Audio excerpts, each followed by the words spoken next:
The snow and dew mix in the morning sun. A cold wind from the north gives a nip in the air. Grasses and weeds poke through snow patches as the winter months near their end. Kandra, you've made camp here on the outskirts of the steading Balway, nested in a clump of trees on a lazy brook. You're here with three others, lost sheep like yourself, who you've recruited. This steading of Balway, sitting on the farmer's road on the northern border of Middenhafen, seems to have a festival swinging into motion. The echoes of distant cheers, song, and dance are welcome sounds after the silence of the farmer's road. In your possession, the only legacy of your horrors to befall you in the last few months is a soiled, battered, and worn scroll of parchment, a writ of the late Dragon Prince's hand, a decree of your oath and quest in this darkening land. What do we see you doing and acting or even thinking in this morning by your campfire in this place?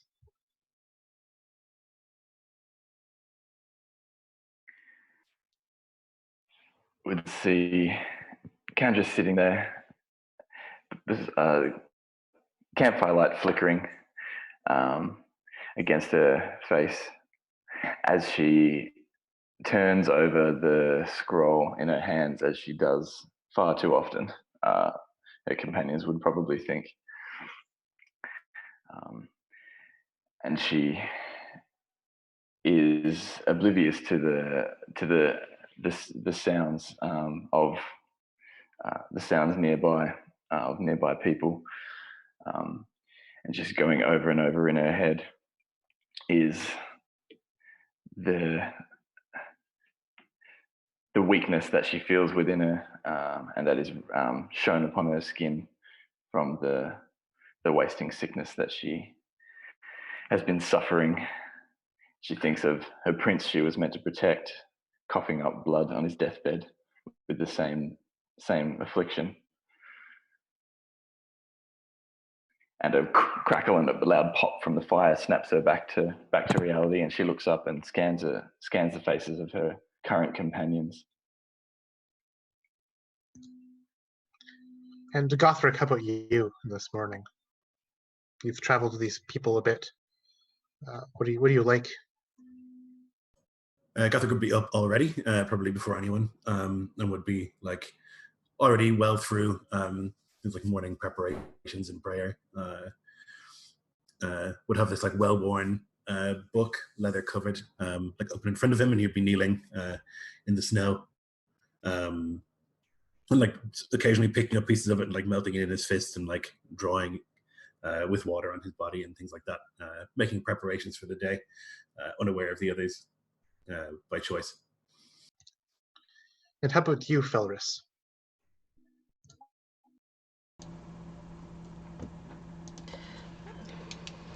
Felris may not be the last one to wake up, but pretty close, as he is busying himself with his pack. Perhaps he's whistling and a small tune that keeps changing every moment. You think you recognize it, but then all of a sudden it changes into a different chorus, a different verse, as if he doesn't even know what the songs actually are and has only heard bits and pieces of them and is whistling what he knows.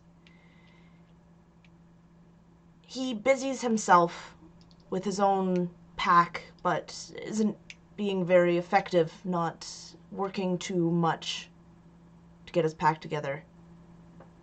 Slowly putting everything away, taking stuff out again and putting it back in almost a lackadaisical fashion.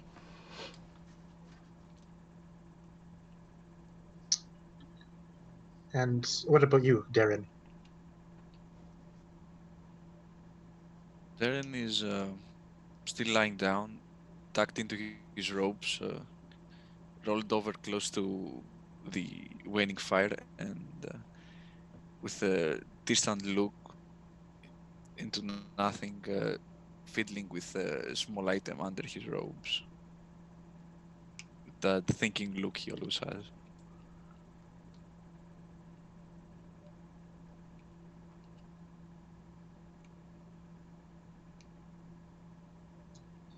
And so the morning, its breath washes over the four of you as you get your bearings together for another day. A new day, the day just on the outskirts of this setting. Your journeys have taken you this far. What do you wish to do now?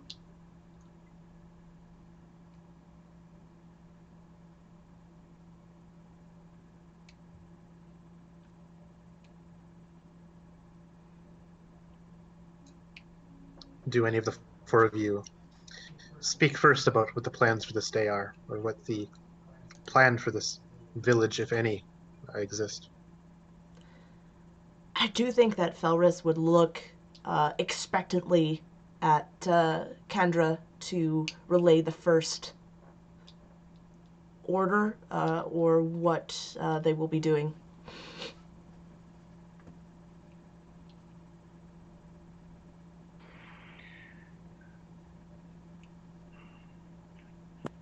Everybody up.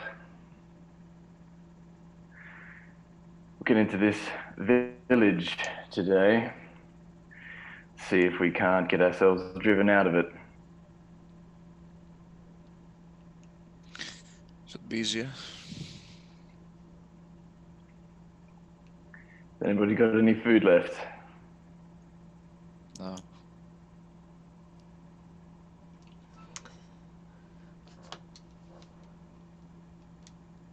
I think Felris pulls out. Oh, go ahead. Gothard has like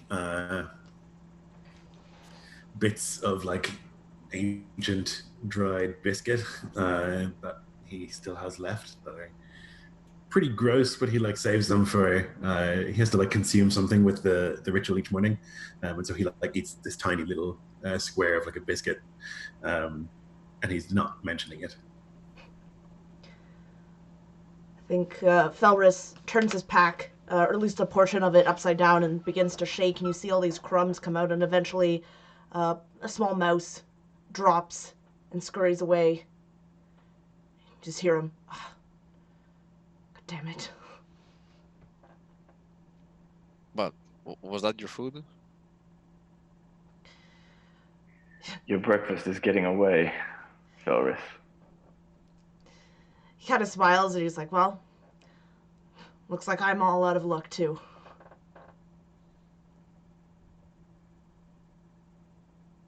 Well, there should be food in the village. We learned that not to be true always, but we should head in. Kendra sort of stretches and cracks her neck as she gets up and pulls some like dried leaves from a long dreadlocked orange hair, orange brown, and plucks one of them out, has a quick look to see if there's anything edible stuck in her hair. No, chucks it away.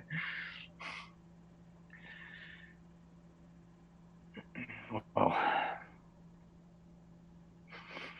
something smells good.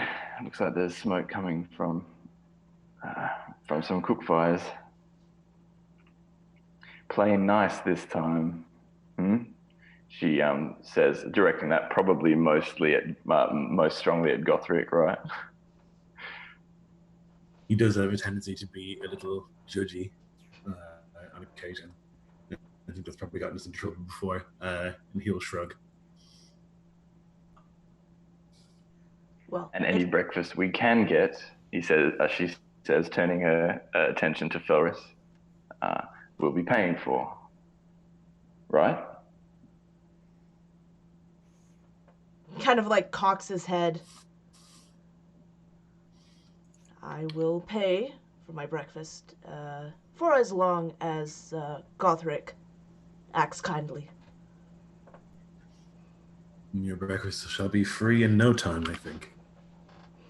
Kind of smiles this like black, almost toothless grin. Counting on it.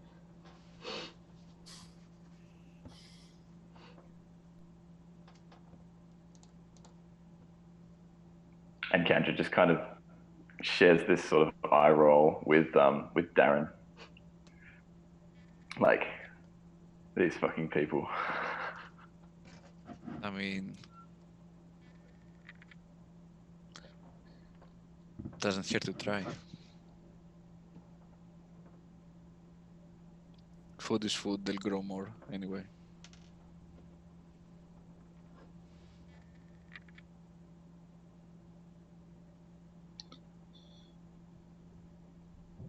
So you pack up your things and head to this town. As you approach on the main road, the farmer's road, to this steading, you can see full swing now the extent of this festival. There's ribbons hung up. There's dancing and cheer. Even this early in the morning, wine and stout begin to flow from their casks. There's poles and dancing with ribbons and cords. It seems like the whole town is in cheer. Some festival that you probably never heard of.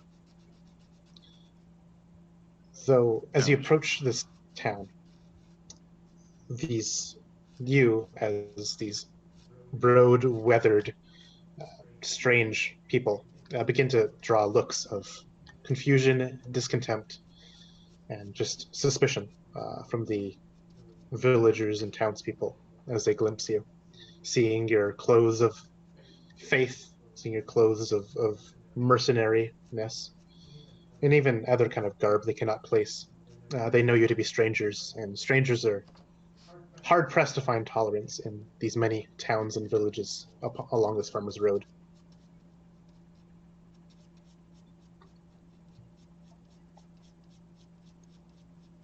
Oh shit, a festival. Maybe we'll have everyone in a better mood. What kind of festival is it? And is it a correct one or is it a pagan one? It's Oh fuck. I think that you would see it as perhaps a bit folksy, or at least at its roots pagan, though hopefully harmless, though you cannot tell, for this strange dancing can always lead to stranger things. You know that today is not an Orthodox festival day, so whatever they're doing is definitely a local event. Yeah, I guess he'll wander in the direction of the dancing and sort of like frowning quite powerfully, like listen to the music and see if it's like anything that he recognizes, and like watch the dancing for anything that he might think would be inappropriate. And you do, and there's a little nagging voice at the back of your head that says this is all just harmless, just folk being happy and celebrating kin and kith. But of course, it's not a festival day. The songs and dance don't seem too occult, but it's always the insidious rituals that are the most dangerous. Yeah, he'll stand there watching it for a time, thinking. I'll walk over next to Gothric and say, by looking at the festival, I keep it together, right? We might get some free food after all.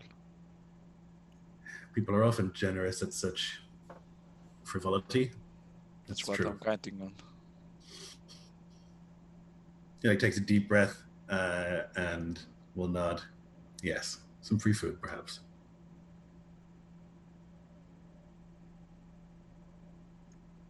And I'll look over to Kandra, waiting for her to step forward. And I'll follow. She'll do the patented big like sigh of, all right, here we go, and step in to see how they're received at this village. Yeah, the panpipes and flutes and drums kind of shallow and silence for a bit upon your presence. Crowds drift and move to allow you to allow you to pass as they part around you. Sneers and worried looks would be sent your way. A person calling for to sell these pastry goods kind of stops for a bit as you pass, and then as you pass this person, perhaps he will continue kind of shouting again and offering to the children that run barefoot through the muddy street. You can get a sense of the layout of this place by strolling through its many thoroughfares. It's fairly large for a village. Perhaps it grows for the fact that it sits upon a fork on the farmer's road, collecting a lot of travelers from here and there. As you look to the east, you can see a large, tall hill. Upon it, a manor, walled and tall. Perhaps the local lord resides there, but it seems distant, even from this perspective. Perhaps even a day's walk is how far removed it is. There's a tributary to the river to the west that flows through this town, supplying the local farmland with their water for their irrigation. There's a tavern which is doors swung open and kegs of liquors and ales and things are being pulled out by the helping boys, the young men who are strong enough to lift things, begin to help set up these stations and for this festival. You pass the trading post with a little sign swinging in a gentle winter wind. Gerung's wares. Perhaps this person would have the rations that you seek for the road. And Gothric, you'd notice alabaster and white and pristine, though a bit rotted from passing winds and rain. It's a small little church, about a little bit separate from the rest of these stalls in town, and it has the proper ordainments of the sacred flame that you know well. He wonders for a moment what kind of priest is looking over this place to allow this to happen. But he's been told more than once to keep it together today, and so he's going to again take a deep breath and try and find Kandra and help with the shopping, as opposed to berating this priest over his lack of zeal.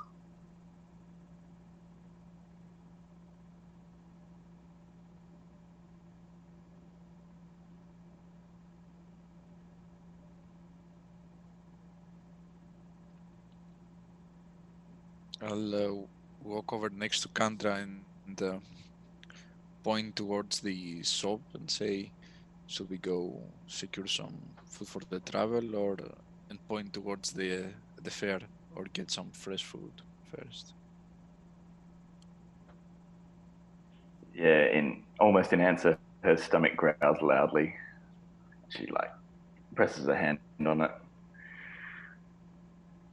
Let's get some breakfast first. All right. These people seem welcoming enough in their revelry. Considering. Let's take advantage of it while we can, Yep, let's be quick, let's be invisible, and just stuff some things in your pockets. Let's go. And those of you who wish to walk up and down these stalls, these carts where pastries, meats, sausages, grains are being kind of displayed and partitioned out to these festival goers, either make a charisma or dexterity test, whether trying to convince someone to give you up some of this food or steal it outright. Let me know if you succeed or not. I'm gonna walk over to a stall with some fresh bakeries, and I'll not looking at that middle-aged woman that's behind the stall in the eyes, I'd say, warm bread, please. And a bit of a side eye you'd be given, but did you succeed on your charisma test? Nope. Nope. She kind of would say in an accent thick denoting this region. Only for locals, she'd say, but and kind of break bread and toss it to these passing kids who just love these candies and breads as they run by. My mistake. I'm sorry. And I'll stumble away towards Kandra. What about holy men? Gothic will say. He's like put his holy symbol, which is like a sort of hat of thorns atop his head, which is like what he does when he tries to look like a penitent monk, as opposed to like a wandering murderer. And will like approach sort of like hunched, as if he's older and more tired. I got a 6 on my charisma, which is Ooh. under my For a man of the cloth such as you, of course. All hail the sacred flame, and kind of tosses you the. Would hand you, not toss, excuse me. A nice kind of ringed bread that's kind of like corded in a braid. What saint is this festival celebrating? I'm not familiar. Yes. The festival of snow melt, of course. I'm not familiar with Saint Snowmelt. Is that It's not, perhaps? not a saint, your worship. No, it is. We just. It is a time when the Lady Winter enters her slumber again, as the frost recedes and the crops can grow once more. The lady who? Lady Winter. Do I see that? Yeah. Or I hear it? Definitely. I wanna test to see if I notice him. Nope, keep going.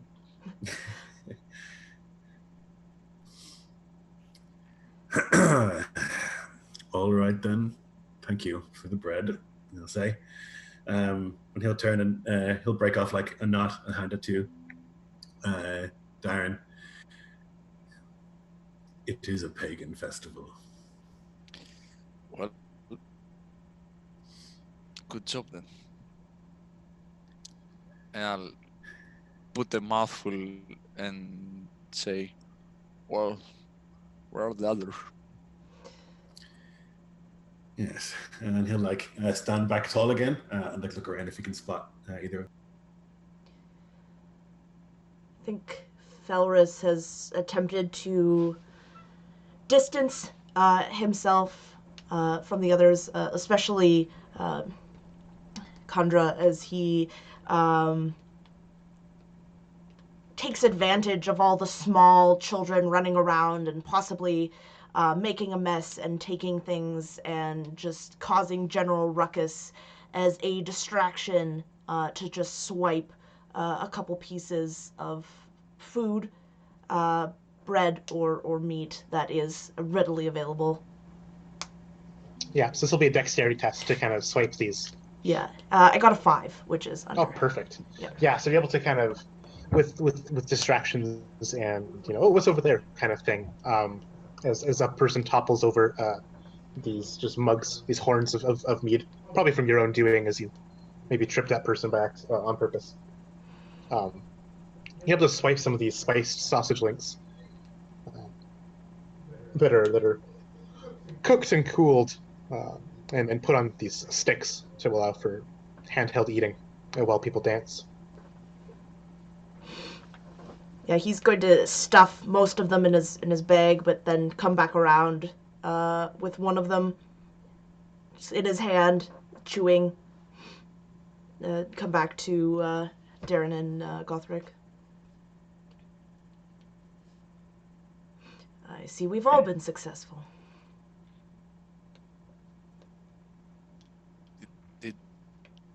Well, never mind.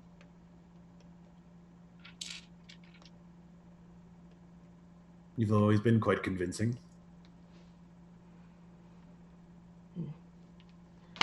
He just kind of like shrugs that like toothless grin again and takes another large bite of the meat. People are very giving on these holidays, wouldn't you say there, priest? This is not a holy day. Well, I'm curious, did someone piss in your milk when you were younger? Is that why you can't have fun? Or can't enjoy things? I did not have the luxury of milk in my youth. Oh. That explains a lot.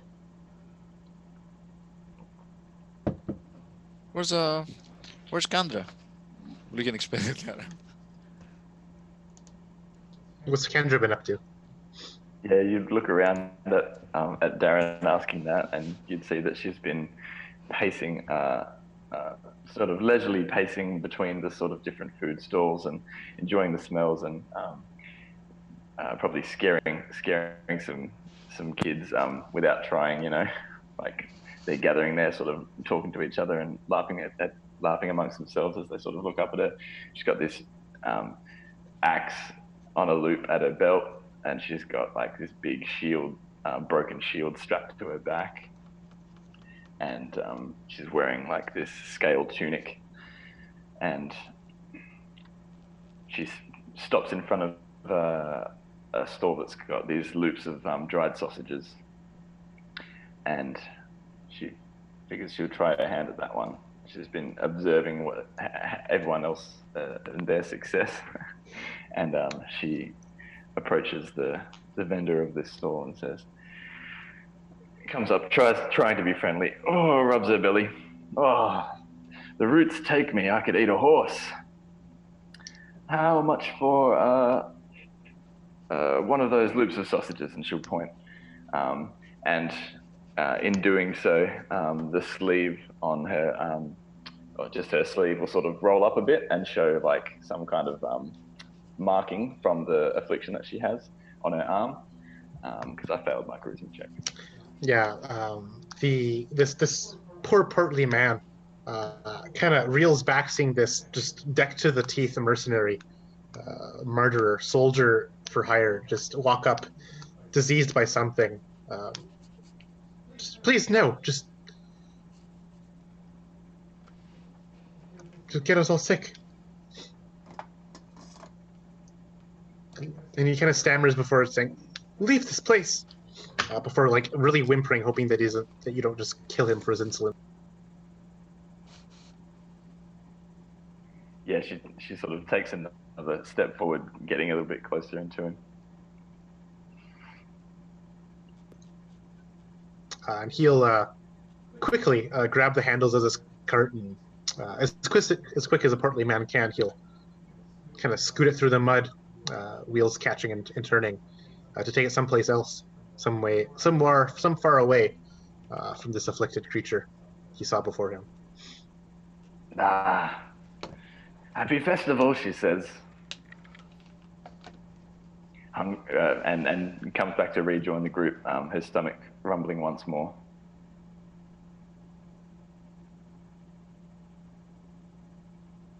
I see you've made some new friends, she says. I think all three of you are eating, right?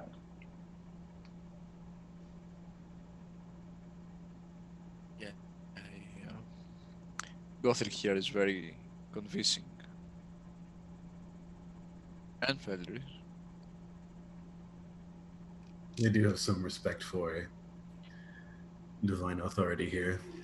Not enough, but some.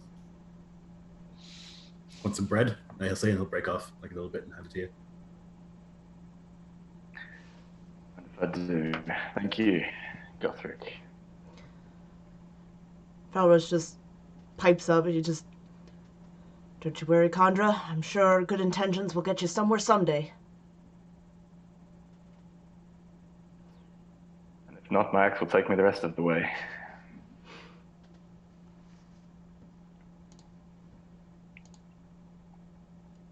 Gothric, you feel a hand kind of tap and kind of grab your shoulder. "Oh, Father Berig, how is your son?" As you see, if you look around, you'd see a hunchbacked woman, late in her years, her eyes dimmed from old age, her bare knuckles, kind of her skin kind of thin to the bone with these skeletal hands. "Oh, how are they? Your two boys?" They are well. Thank you. And you? Oh, it is such a lovely day today. Indeed. Such festiveness. Will you be giving out prayer like you do every year? Of course, yes. Oh, splendid. I do love your prayers. Well, that is good. As you should. As we should all. Say, where's your wife? She kind of looks around. Who are these others? They are travelers from distant lands here for the festival. Oh my, we haven't had travelers in months. No, indeed, great heroes of good reputation. Oh, wasn't this splendid? Yes. When you're done with them, perhaps send them over my way. I'll give them a big feast for their heroism. I'll do that. They have a priest with them as well. I'll send him also. An acquaintance of yours? No, much higher up in the order than I. Wow. If that's the case, I dare not. For my home is just a humble little thing. It's no. Forget I said anything. I do not wish to offend. They are grateful for any assistance, and any holy man would be impressed at your humility. We should all strive for such. It is. You have such wise words, though. Your voice is different. Do you have a bit of a A cough? sickness, yes. You must, End of snow, sickness. you must see the widow Elmifried for that. Alifred, yes. Remind me, my head is fuzzy. Where is her abode? Oh, it's up that way. And she points in a direction that definitely can't have an abode. For this woman is blind. Yes, yes. What is it near again? Oh, it's a down the river next to the Bryersons. You know where it is. Of course. Yes, I'm sorry. Thank you. Have a blessed day, he'll say, and he'll like touch her forehead in a sort of blessing. Blessed snow melt to you too. Yes, indeed. Oh, it's so great that the Queen of Frost has left our domain. Oh. Yes, so great indeed. And she'll kind of like turn around with her walking stick and kind of take 15 minutes to cross the street to go pinch the cheeks of other kids. And Gothric has been like balling his fist so hard, he's like dug his nails into the skin of his hand, and he'll like let that go. He'll turn to the others. I have secured us dinner. Fuck me. I'm proud of you. That was not easy. I believe that there's a witch here. Yeah. Wanna swing by? It's my duty. Of course.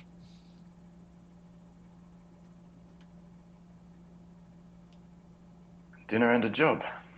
Not bad, Gothric. Maybe one of you could get your asses in gear and do something today. We've already gotten us food twice. Well, my abilities are a little extreme, as you know, so I prefer as you know, the last plan. Yeah, I understand. We're going to need to get money here somewhere. They must have something they need us to kill or something to do. Well, it looks like a sizable place, but I guess all the money's piled up there, and I'll point to the manor.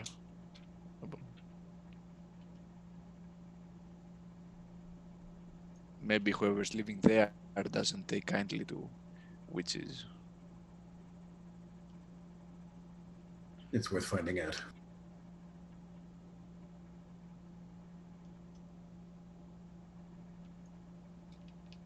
What say you, Kandra? wanna get some supplies and head over that way. Supplies and information, I think. Yes. Taurus, see what you can find out about who lives in that manor house. Be a good lad.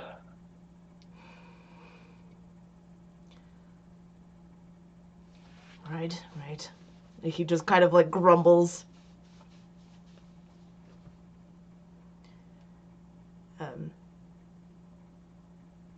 He's gonna like saunter off to try and get this piece of information.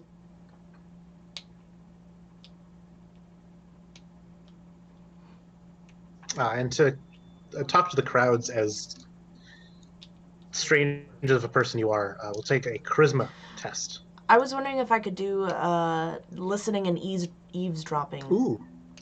Yeah, you can definitely do that as well. Will be a wisdom test. Okay. To hear for any mentions of big names. Yeah, he's certain that someone's gonna name drop someone at a festival like this. So sorry. It says here, I get to roll it with advantage because it's one of my roguish talents. Ooh, for eavesdropping? Yes. Yeah, perfect. Yeah. So you roll with advantage. Perfect. And you said wisdom. Okay. Yep. Oh, good.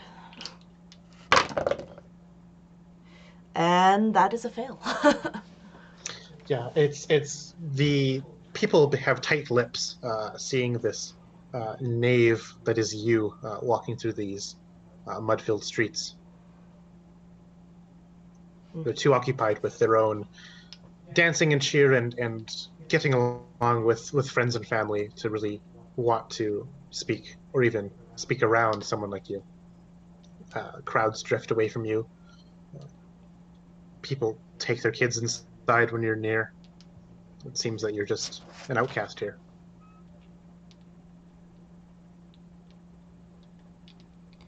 Okay.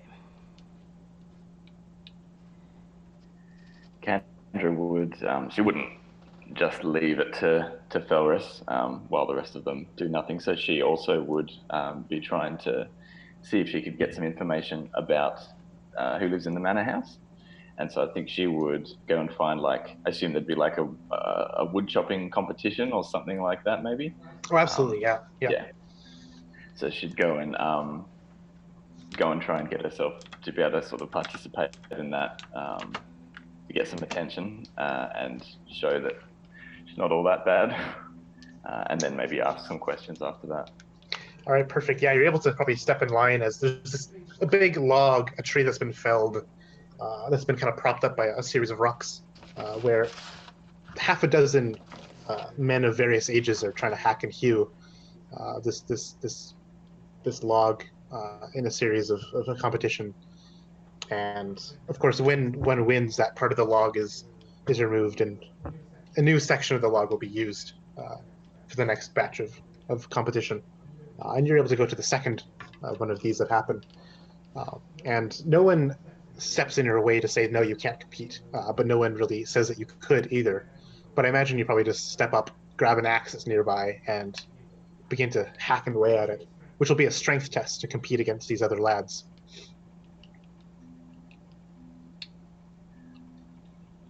So she slings her shield and her own combat axe, her own battle axe down, or war axe, I suppose, nearby with her pack, and she succeeds. And people are astonished and astounded as this person from a distant land, from a southern land perhaps, comes up and hews this tree, a woman no less, quicker and stronger than any of these men of this village. And people go silent as they had cheered on, their brothers and their fathers and their uncles. But alas, it was none of them that won, but the stranger. Who are you? One would kind of call out before realizing their mistake. My name is Kendra Virgil. I am a shield of the princes. And immediately whispers and hushed voices would ring out and spread almost like wildfire through the crowd. Oh, a shield. Oh, the good never comes when a shield comes in town. Is this the doing of our Lord? I, and of things that you really catch in the crowd. It's not tax season, is it? Yeah, catching that comment amongst the mutters. She says, "I was hoping to have a word with whoever's in charge around here. Tell me, who lives in that house?" She points up to the manor over to the east. A man would wring his hat. That's Lord Eutheric, ma'am, sir. Not knowing really what title to use for you, as you are a shield apparently, but clearly a woman. As he wrings his hat, if you point to that manor on the hill, Lord Eutheric. Lord Eutheric, good man. He's a just and good lord, my dame. Of course he is. That's what we like to hear. He seems to be treating you well enough. Everyone seems well fed and clean and happy. Aye. As he nods his head in agreement.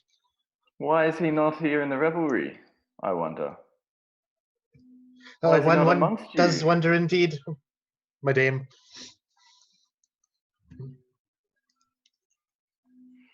When was the last time anybody saw your lord? Oh, he does not come to us very often, my dame. His business and occupation requires his utmost attention in his manner. My dame, bowing and kind of like nodding nervously, as this hat is probably just crumpled and destroyed now between all of the wringings of his hands. Well, perhaps I'll go and pay him a visit then. Thank you for your time. And she flicks him a coin.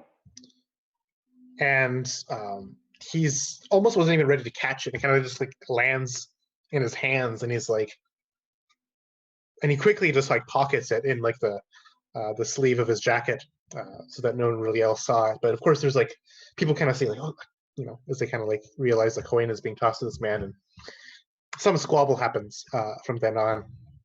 Family and friends and even acquaintances of this man probably would bicker and discuss what just happened. But that seems out of your earshot as they gives it in hushed tones.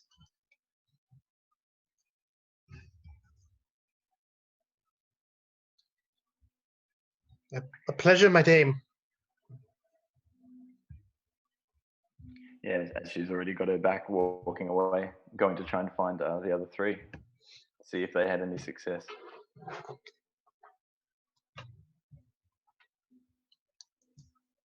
While the other two were away, standing around with Gothic say, "So what are you thinking this time? Hanging? Burning alive? Staking?" It will depend upon the intensity of her crimes. Right. As always. Yes. Oh, there's Kandra coming. I imagine that Darren is like particularly uncomfortable around Gothic because he's like frequently seen him like murder spellcasters. And he is one, Seen all the punch.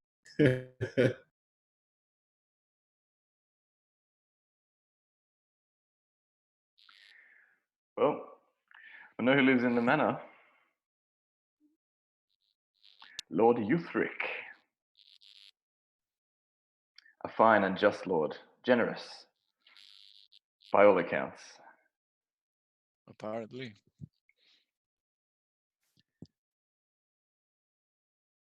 Well,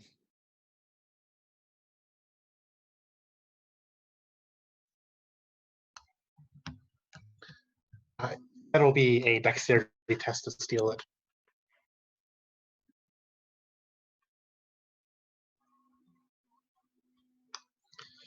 These are fine pastries, no bigger than like half of the size of your palm, like almost like little cupcakes.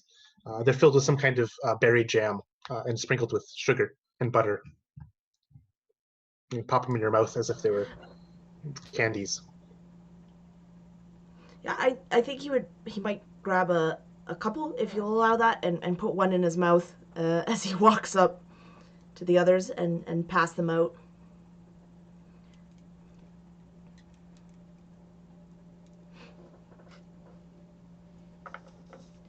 Well, you're successful. Mm-hmm. That's twice. Now I'm up. The same with the Gothric. Kind of smiles. Nice. In one manner of speaking, yes. And I couldn't find anything. Knowledge. Who lives in that house? No worries, Kandra is speaking to half the damn village over there, so. Yeah, the fine people of this town were just telling me, Felris, that the house up there is vacant and ready for a new owner. Perhaps you'd like to move in. You would like that, wouldn't you? No. No. I thought you'd grown rather fond of me, Kandra. Can see I'm mistaken. He, feigns, sadness. This very obviously put on grief.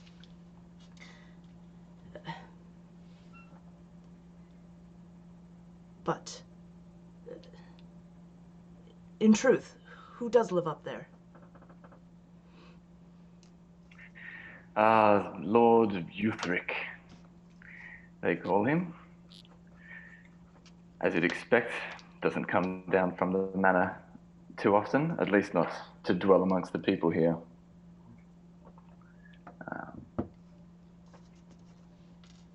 I think it best we pay Lord Euthric a visit. I'm sure he sees problems manifest in this town that the townspeople do not or dare not speak of if they do. I would like to have a word with this Father Berrig and discover what is the truth about this widow. And if she is indeed practicing the profane.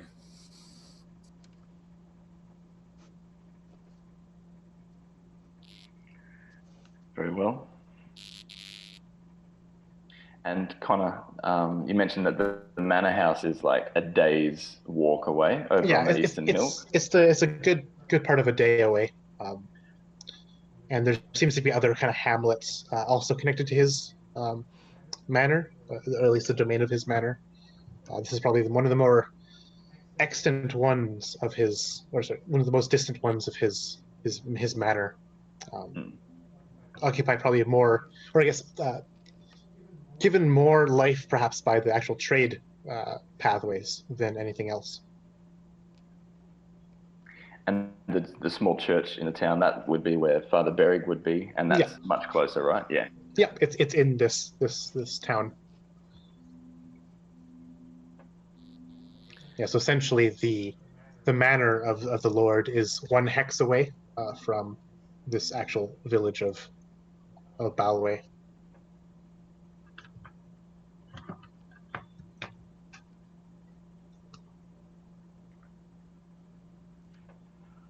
Lead the way, Gothric. If you would take us to the church to pray a while, we will be behind you. You need not come with me if you don't wish to. You can enjoy the festivities if you wish. I just simply have to have a word with this priest. I enjoy your work more. So. Very well then. Try not to burst into flames when we walk into the building. Happened once. Yes. Seeing you bully old decrepit men is always enjoyable.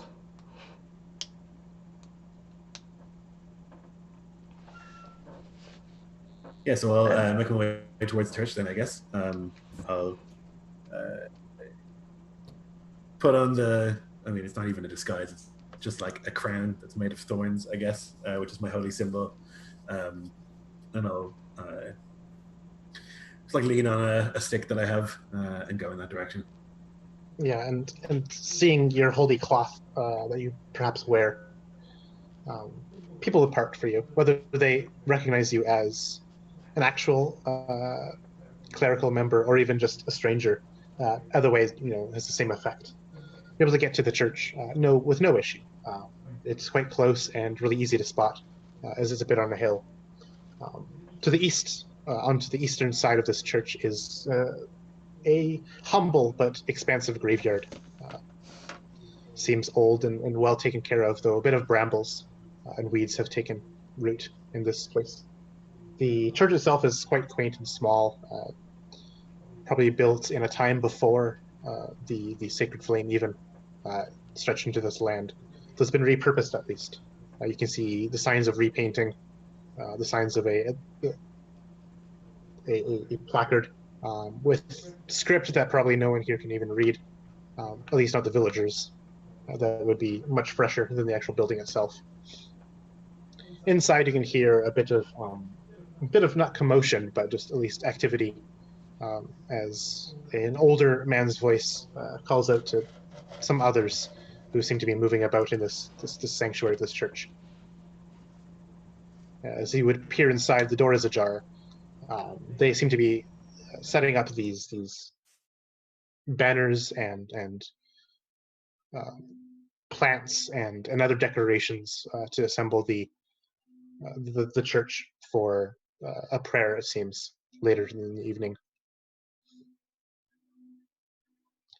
You can see as you step in, if you do, definitely is what you'd probably recommend, or what you'd assume would be Father Berrig, a man a bit shorter than you, with graying temples and a trimmed goatee, who wears his cloth to denote his status, and two farm boys who seem to be helping him out, moving the heavier things.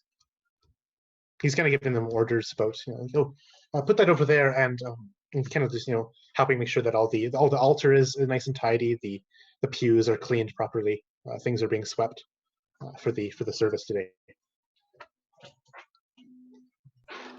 Good man. Want to have a word? No, brother.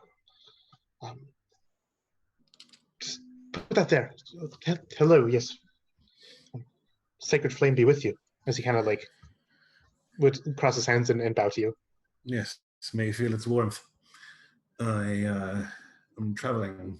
We happen to arrive at a day of this festival, and it's somewhat unexpected to me. It's a delicate matter. One of the villagers mentioned a widow who had powers of healing down by the river. You two, excuse us for a moment. And he'll say, "Get the door, please." It's essentially trying to give a bit of privacy for this. Mm-hmm. You must be speaking of Amalfried, the widow. I am. She's been here longer than I. The one who I took this position from seemed to have no issue with her, but I'm not from this village. It was not grown up here. No, neither am I. I do not know what is her place. She seems peaceful enough. The villagers love her. She practices the ways of medicine. We both know there is no healing except through the light. That is my thoughts exactly. Perhaps she has been ordained by the sacred flame, but she does not flaunt that, nor does she come to prayer or mass even on her holy days. I fear that perhaps she is of an unfortunate cloth, though I have not had the power to investigate it myself. Well, I intend to investigate it. It's my duty as a wandering brother of the faith. But as a wandering brother, I tend to find myself low on supply and coin. Is there any collection that you could provide to me if I deal with this situation? But of course, for the Sacred Flame services, the service done by you and I and others of our cloth. As a brother to brother, yes, for this service rendered will be most astute of gratitude. Very good. Well, it is my hope that she is simply an old woman who can understand the ways of nature, but it is my deepest fear that she is in fact some sort of witch. I have the same fears, brother. I've seen Well, her in her old age, and when she lost her husband, I've heard it took quite a toll upon her. She grieved for many moons, but she seems well now. But that changes a person. It changes them for the darker and deeper. It does. And to see her not come to... Unless they find the solace of the light, in And which she case they will has find not. strength in hardship. I've not seen her in any attendance here. And I shall look into it. That would be most grateful of me. Thank you. Another thing, this festival, this festival that's happening today, it doesn't seem to be any festival that I recognize. It's not orthodox. It is humble, innocent musing of these villagers. It's a tradition they carry from their forefathers and their fathers. Yes, indeed, and those forefathers were pagans, were they not? More than one has mentioned the Lady of Winter. Do not say her name in this place. It's... Well, they say it everywhere in the streets. I try with every one of these services upon this day to convince them of the Sacred Flame's ways, that the snow melt is not of some demon of the woods, but of the Sacred Flame itself, casting its light to melt the land. But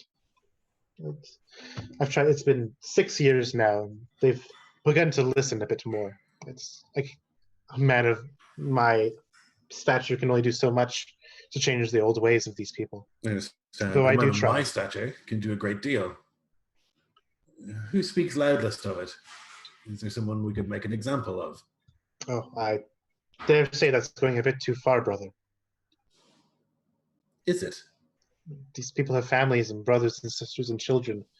It is harmless. I've watched these things, and I've kept my prayers and alms and incense ready, but it's just they're a bit misguided, that is all. The day grows longer, Father. May we go? Yes, you're right. We should. Thank you for your assistance. And please let me know about the status of this woman. I will. I fear it is not what we imagine.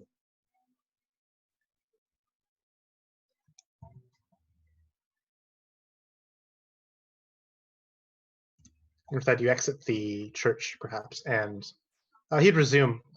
He'd fetch the boys and help continue to kind of straighten out the pews, dust the holy books, etc., to get the service ready for the late afternoon.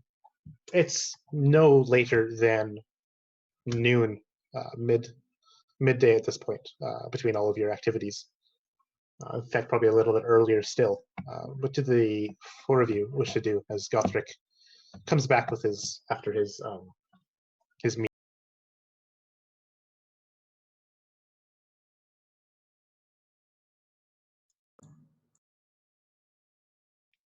Well,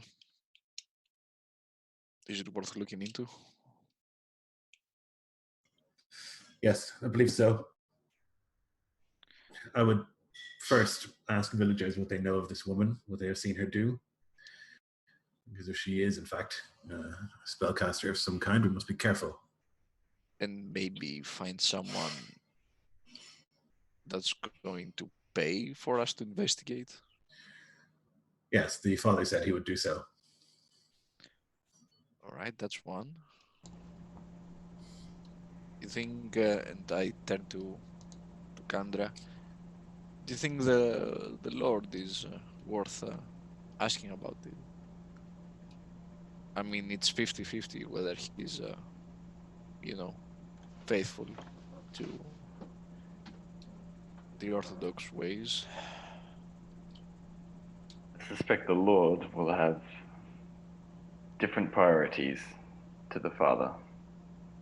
But maybe his goals align. They may do, and even if they do not, he may have more information that the Father and the townspeople do not know about this widow. Then again, he may just be too out of touch. Either way, I think it best to go and greet with him. We can ask about the widow perhaps, and put the question to him. If there is any work that we may be able to do for him. He is the one with the deepest pockets after all. He is the Lord. Yes. And maybe we find that hug you talked earlier, Gothric, and get some food and some more information about this widow. Yes, I think that would be a good idea. All right. Get lunch first or tomorrow, and we head to the manor.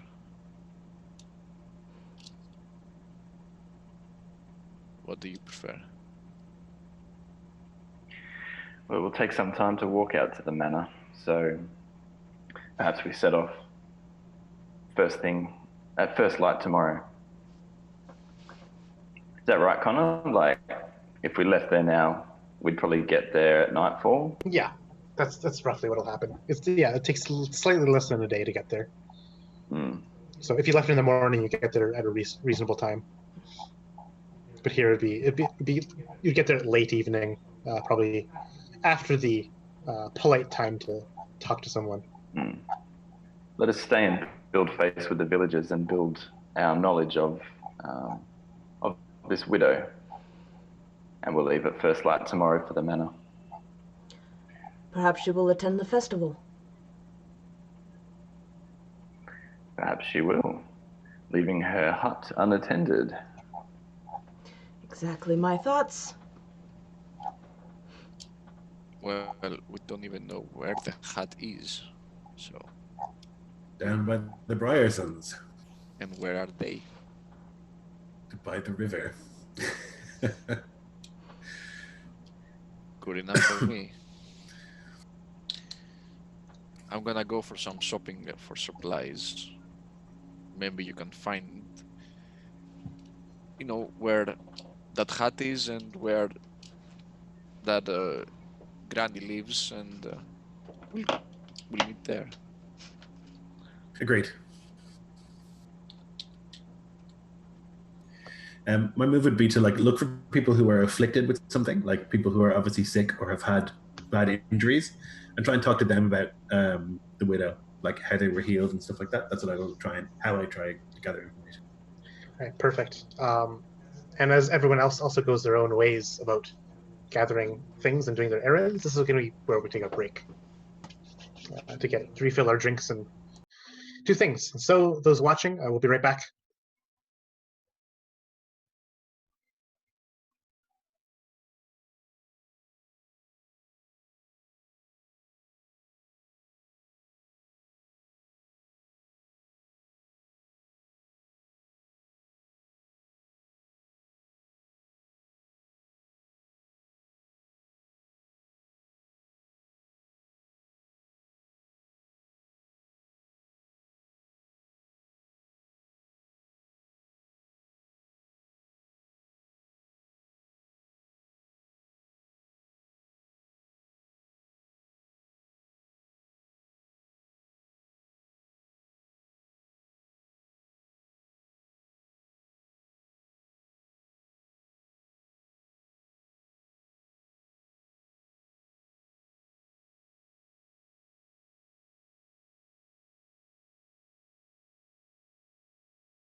Perfecto. And we're back. The festival is getting a bit busier now too, as the whole feast of the midday is being laid out for the villagers and townspeople in the steading of Ballaway. You've gathered leads of perhaps a bit of employment from the father, who suspects that the widow Amalfried is actually a witch, conspiring with you, Gothric. And you've learned of the Lord Eutheric, who lives in his lofty manor, about a little under a day's journey east of here, along the Lord's road that leads to his place. It is a veritable castle, it seems, in the distance upon its hill, walled and grand, with outlying farmsteads around it, to serve and provide food for the many servants, perhaps, that he has under his employ. You've gone your own ways, searching for many different things to tide yourselves, whether it's investigating the widow herself, or gathering supplies, or talking with townspeople, or even doing whatever you will. Who is gathering supplies? I can't remember who said that. I said I was going to that trading Perfect. post. Perfect, yeah, so we'll start with you then, Darren. This trading post seems a bit less busy than it would on a normal day, as no one really cares for buying pelts and horseshoes for their horses on a day like this. There's almost no toil done today, and no errands are run. And so the door is closed. It's not dark inside. It seems the candlelight perhaps lights the place. This is Gering's Wares, and it's a very quaint little trading post, supplying travelers and the villagers of whatever kind of knickknacks they need, that he's gathered from places and travelers along the way. I see you enter. He's a squat man. Can't even stretch above 5 feet in height. He's got kind of a Weasley mustache, greased. And he eyes you with his piercing blue eyes, an eye color not seen very common with these people. He seems to be a bit foreign himself. All right. Hello. Good day. I won't take much of your time. I'm here looking for some food for the road. Well, of course. Yeah, you find. What are you looking for? Jerkies, brines, Both. trout, berries, bread, Biscuits. biscuits. Yeah, all right. Well, here you go. I got a whole selection here. Whatever you'd like. And I'll try and gather some supplies of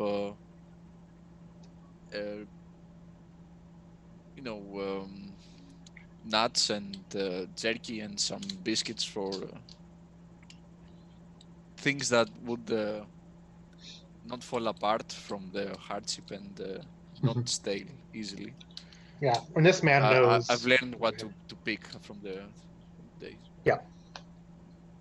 This man knows exactly what kind of thing you're seeing, what you're looking for, as he recognizes your non-local nature right away. And this will be a haggle. You can either settle on or take his price that he's positioning for this bunch of rations, or try to haggle him down. Let's see what the actual price is. Page 34. Scrolling up. Excuse me. All right, perfect. Roll a d8 for me, please. A D8. Yeah. I wasn't told that would be a dice I would need. That's a 1. All right. He's, it's kind of a bit stale and rough. He's able to kind of offer this. The lowest price you're able to get is a coin for a unit of rations. And how much is a unit? It's going to be a usage die of a d8 for this rations. It's only good for one person's worth of rations. Yeah, I'll get 4. But for the other ones, you'll have to roll 3 more d8s to see how Well. much these ones cost. So it's 1 plus 3, so 4. Mhm. Yeah. Another 1, so 5. Another 3, so 8. 8. So you can buy him out of rations to supply your trek, and that's 8 coins. 8 coins. And Yeah. what's the... If you want to haggle him down, you can make a charisma test to roll one of those 3s again, and you'll take the lower number, of course. But if you lose the charisma test, the 3 will actually increase in size by rolling another die. If that makes any sense. Well, yeah. Since we're alone in here, I'll try to convince him to give the stale ones for free, along with the others, and I will cast a charm person. Ooh, yeah. Okay, that goes off without a hitch, I think. What does Yeah. charm person do for you? He obeys a simple command. It says nearby NPC obeys a simple command, perform a simple action. All right. So as you kind of use your enchantment magic, this I mind just, altering magic. There is this. I have some couple different feathers: a hawk feather, a pigeon feather, and a colorful feather. And I'll just run my fingers along the hairs of the colorful one, and my eyes will glisten with different colors and settle on purple, and say, maybe these would go complementary with the rest. And looking in the eyes. And he has these glazed eyes as if he's like looking into a lamp, as if he was a moth. You'll have to roll for me an intelligence test to see if you can maintain the memorization of the spell. Ooh, nope. All right. You no longer have that spell memorized and can no longer cast it until you spend an hour to memorize spells again. This is your last usage of the spell. But however, he's almost as if like a thrall of your psychic magic. He will just hand over these stale rations that are a coin each and give them to you for free. So basics. Yeah, he'll only 6 for you then. He'll say in a very robotic voice. And I'll slide over the kind of count the coins like chip marks. Ting, ting, ting, ting, ting, ting. There you go. Pleasure Please, doing business with you. You as well. And with a half smirk, I grab the sacks and head out. And so you're able to take these 4 d8s worth of rations to distribute amongst your party members when you find them again. Though he seems a bit confused as you leave the building. You probably hear a mutter of kind of a bit of confusion. What just happened? As if someone just like got knocked out, and it comes to again. Though seeing the coin in his hands, you'd probably leave the building at that point and leave him to his own devices. What does Kandra want to do during this time as well? I feel like she would want to accompany Gothric, presuming he's going down to the widow's hut. Yeah. Okay. And Felris, how about you? I think that Felris is the same. He wants to accompany them down to the hut, but I think he wants to take a different way so that for all intents and purposes it looks like there's only 2 people going in that direction. So if that means taking like an opposite direction and kind of like flanking them a little bit, that's what he'd like to do. Yeah, or even just kind of peeling back or peeling to the side. Easy to do. This place has many little thatched roofed houses that you can kind of slip around and behind, where you kind of have to walk through perhaps even a pig stall to get to where you need to go. but you're able to kind of disappear a bit beyond the flanking this widow's house.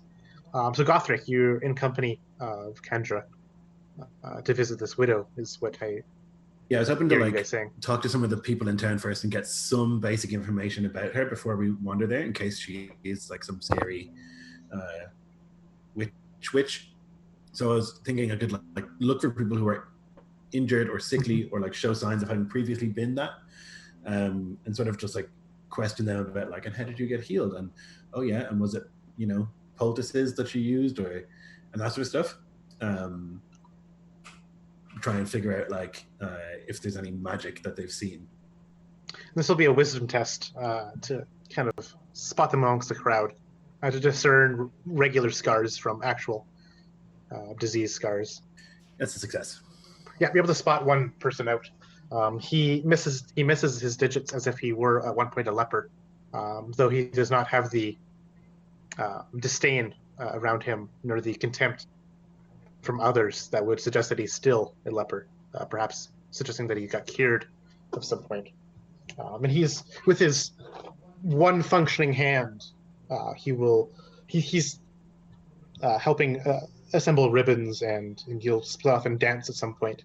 But you can probably pin him down, at least, to question him. My good man. Father, blessed snowmelt to you. Yes, and to you. You've been sick. Was, yes. And how were you healed? My father, I saw a widowed. I'm afraid, of course. Got me all better. What did she do? Well, it's... I have an ailment myself and my companion here. I'll point to Kendra, and show the sickness that she has. Oh, there was a frightening thing. She had these worms that would suck my blood. For half of the thing, I was asleep, but when I woke, she'd bandaged my hand, and I had been required to see her every week to apply an ointment of her making to the wounds that I have. But over the months, the skin has returned to its... I'm going to show you how he no longer has welts anymore on his skin. You can see some kind of like scarring of it, but it's scabs and welts have disappeared, and my finger works once again. He has this one little finger left. Huh. Were you always asleep for some portion of the healing? Only the first bit. My father. She said it was to keep the pain away. Give me quite a bit of wine to help me go to sleep. Ah, yes, of course. Does she sing any songs or? No. No. Very good. Not but a simple humming. Keep one busy when working. I imagine it was a long time ago that my father. He must know this. Over a year, in fact. Do you know where her hut is? Like I say, I want to get my friend healed here. Oh yes, go down that way. Take a right to that road at the crossing, and next to there, across from the great oak, and it'll be roughly. Well, sorry, it will not be at all the direction that the blind lady pointed, because this man actually knows how to walk around the town. Well, I'm grateful for your help. Thank you. Have a nice day. And blessed snowmelt to you, Father.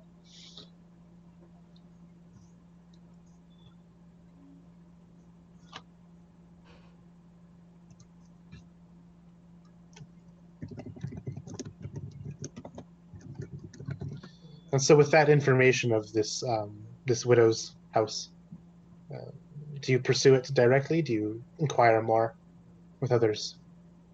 Or what do you do and say to to Kendra, or even to Felorus if he's kind of nearby? I'm not familiar with any herbal cure for an ailment as devastating as the leper's rot.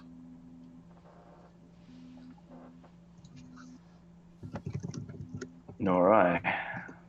Else I'd have stopped it on my own flesh by now. But she said but the man claims there was no singing. Yes, he was asleep for some of it. It's possible she did her witchery then.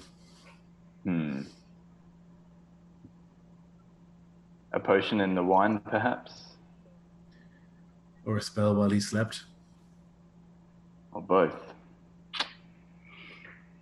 Or neither. She looks like taken aback, like, that's not like you to suggest that, Gothric. I will waft over towards them, carrying the sacks of the rations. Hey! And I'll hand over. So what you find out?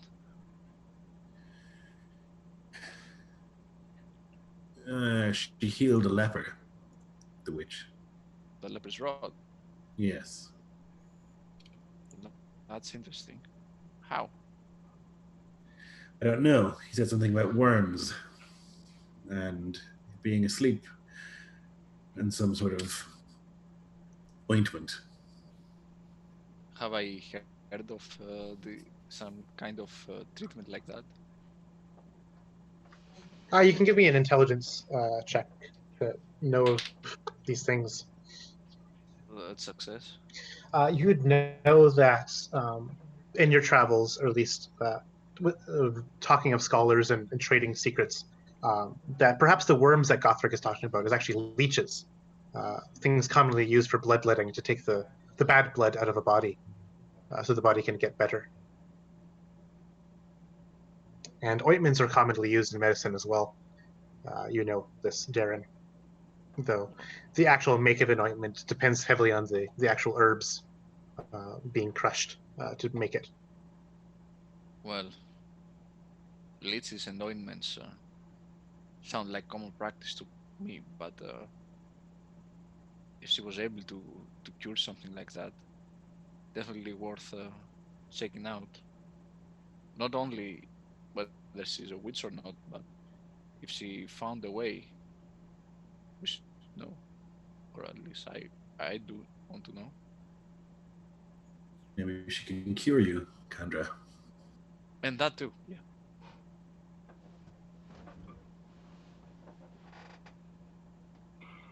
Well, I won't hold my breath, but let's find out.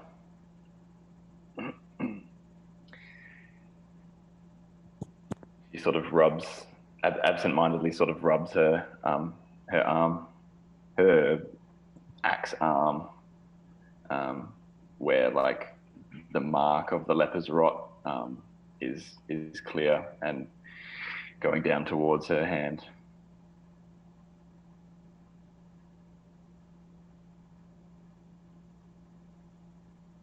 So you make your way to the widow's hut. It is a thatch roof, just like many of these huts here. It stands underneath a great oak tree, like that leper had said. It smells fragrant as you approach, as if spices are being cooked and heated upon the steam and air that drifts in this wind. There's a dog that lazily sits out in the grass in front. No leash or collar binds this dog, but you again need to yip at your approach, sensing that you're a bit of a foreign sort that he's not smelt before. And to this, the door would open to this hut. And you see peering out a black-haired woman, wrinkled in her age, probably about pushing between 50 and 60. We kind of peer out. Her hair still not silvered yet, though. Perhaps a blessing. Oh, good festival to you. Haven't seen your faces around. What can I do you for? No, indeed, we're new. I was wondering, one of the people in town said you had a cure for leprosy. Is that so? My grandmother's cure, in fact. Are you sick? my companion is. For a cost, of course. And even on this blessed day, I will look upon it. This ailment of yours. It will be costly, though. I just want to warn you that first. We have coin. Well, come in then.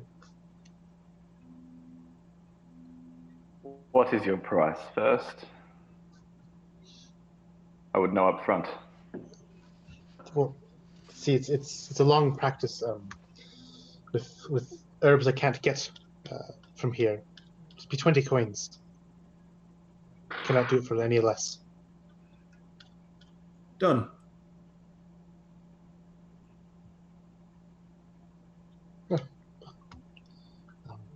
Though you have to excuse me, I did not expect to have a patient as sick and afflicted on this day. But of course, if you come searching for the medicine, then I will not stop you. Come in. Mind the mess. And she'll kind of give a hiss to the dog as it's continuing to kind of yip and yap at you, and it'll kind of recede, knowing that this woman has told this dog's place. Perhaps the sign of a witch speaking to animals, one might think. But those who enter this humble little cottage will see that it's sizable. It seems that she's inherited some kind of steading or some kind of at least house from her late husband, though a lot of the land surrounding it has been kind of left unused, though a small garden exists in the back where once perhaps a carrot bed or potato patch once was, though covered, of course, in kind of frost and snow and mud. It's not being used in this season. The inside, it smells fragrant. You see cloves of garlic hanging, leaves hanging in bundles.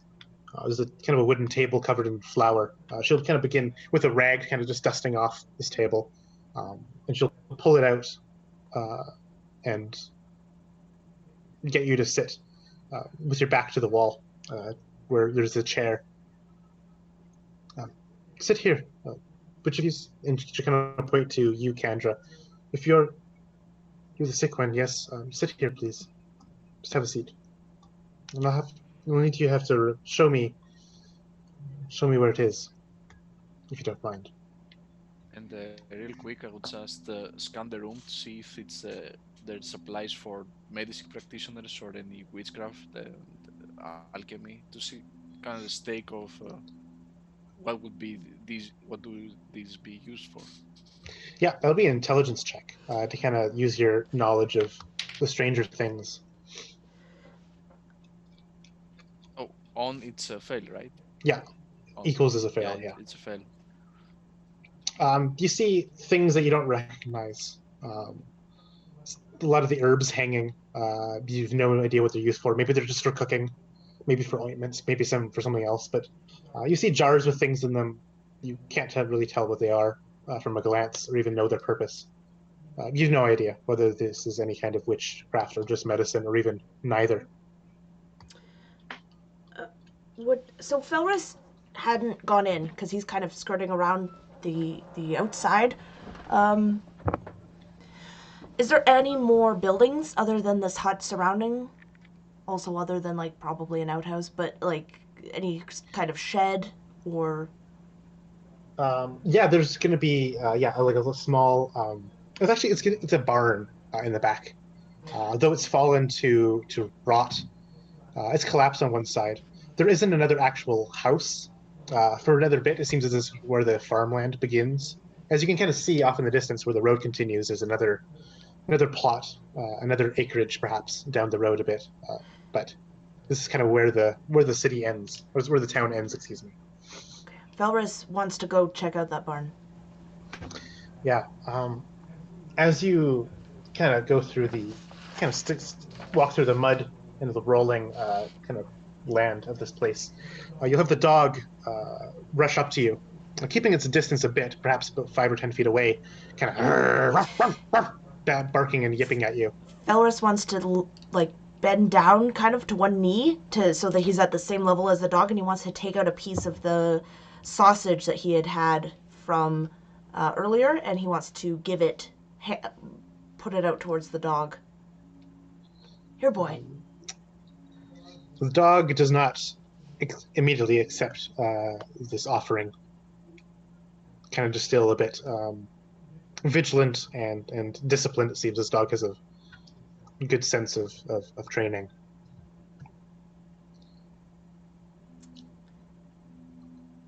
He's going to kind of break it to hopefully kind of get the smell a little bit more, and he's going to take a cautious step towards the dog, outreached. Kind of begins to growl a bit more as you approach. Another yep, big loud yipping.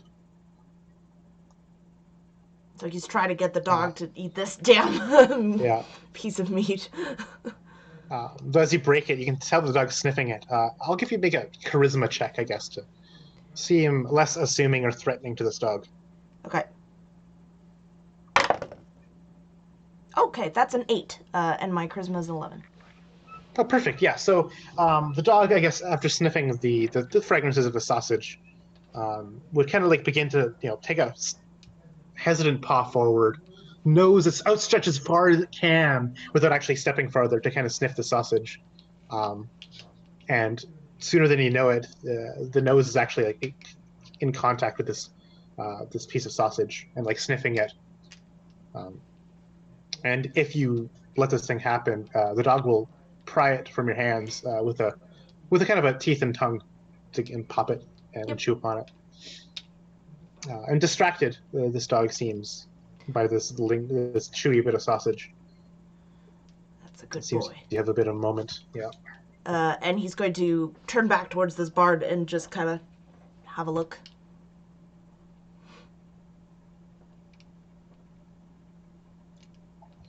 So, to check out this barn will be a wisdom check. It's a bit dark in here.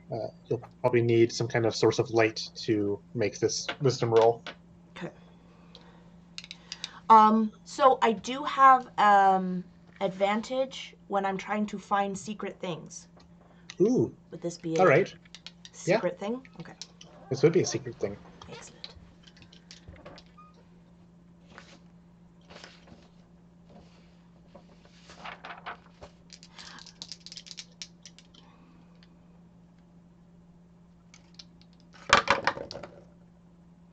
Awesome. Yeah. Okay, that is a pass with the advantage. Yeah, so you're able to kind of look in this barn. You probably struck a torch at least, or a bit of a lamp or something.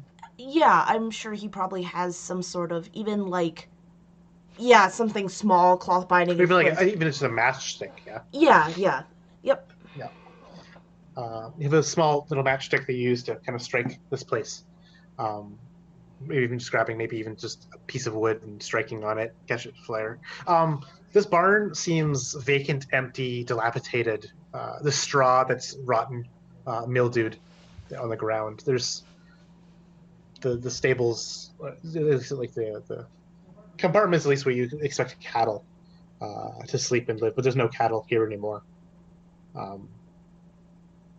But you don't see any traces of a secret altar or blood spilt from goat sacrifices or anything of that sort. It seems just like a barn that's been left to nature to reclaim. So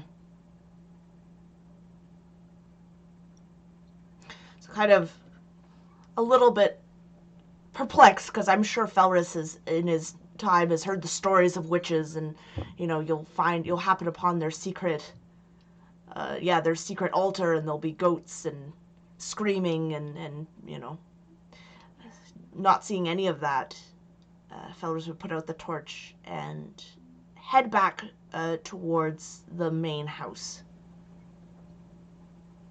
The dog gives you a kind of a stern, vigilant look, but knowing that you fed it sausage, it'll kind of let you pass.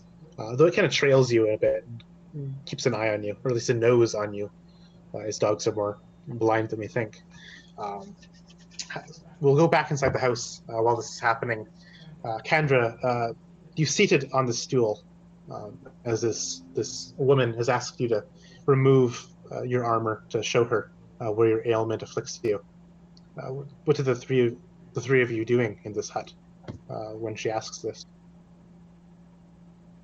Gather will just be watching carefully what the procedure is, what she's doing, and watching like a hawk for anything she mutters under her breath, or if she like turns her back to us, he'll like stand to go watch what she does, that sort of thing.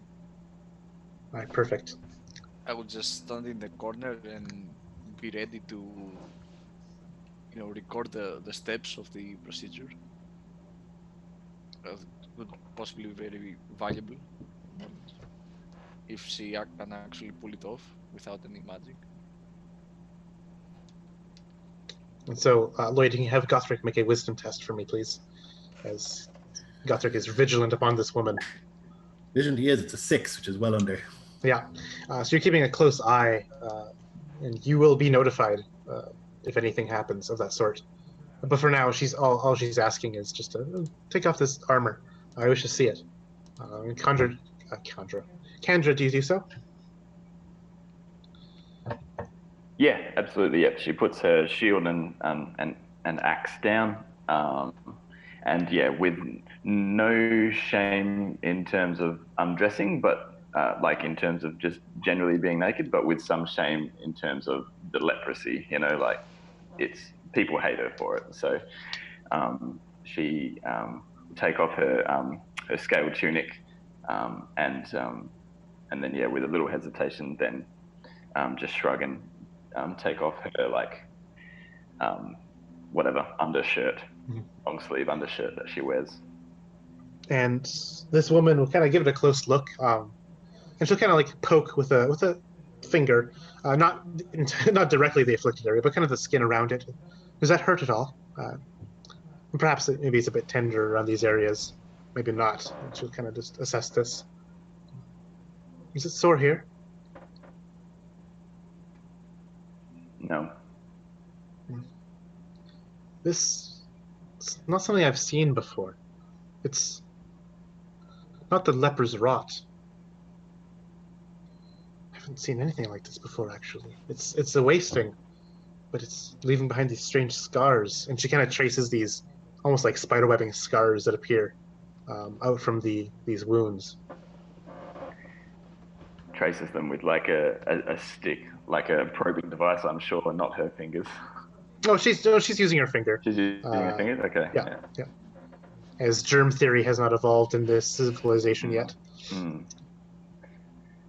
What protects you from catching? I pray you do not bleed upon me here.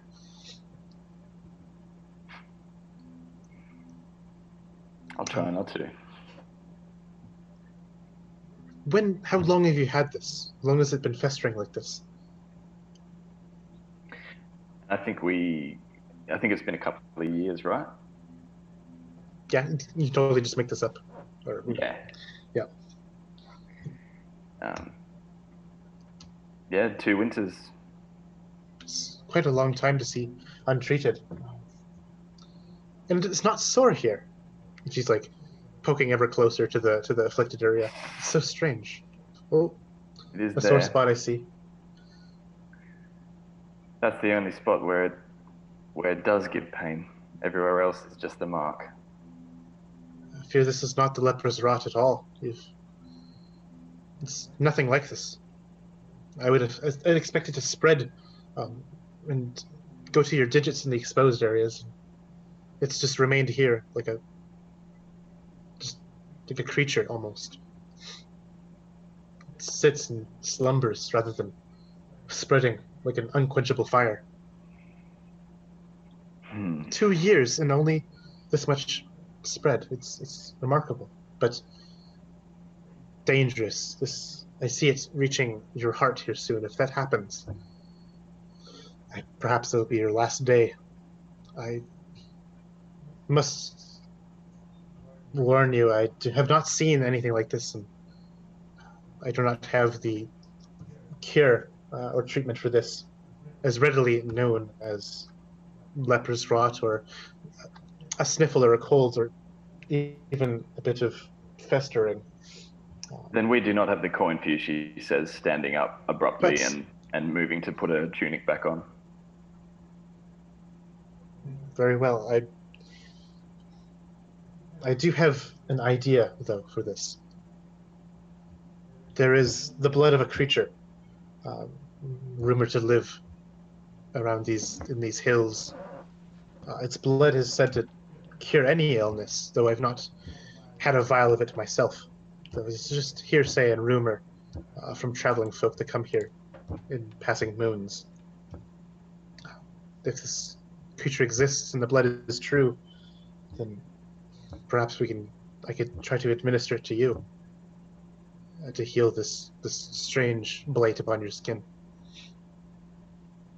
I fear if you leave this untreated, it will kill you.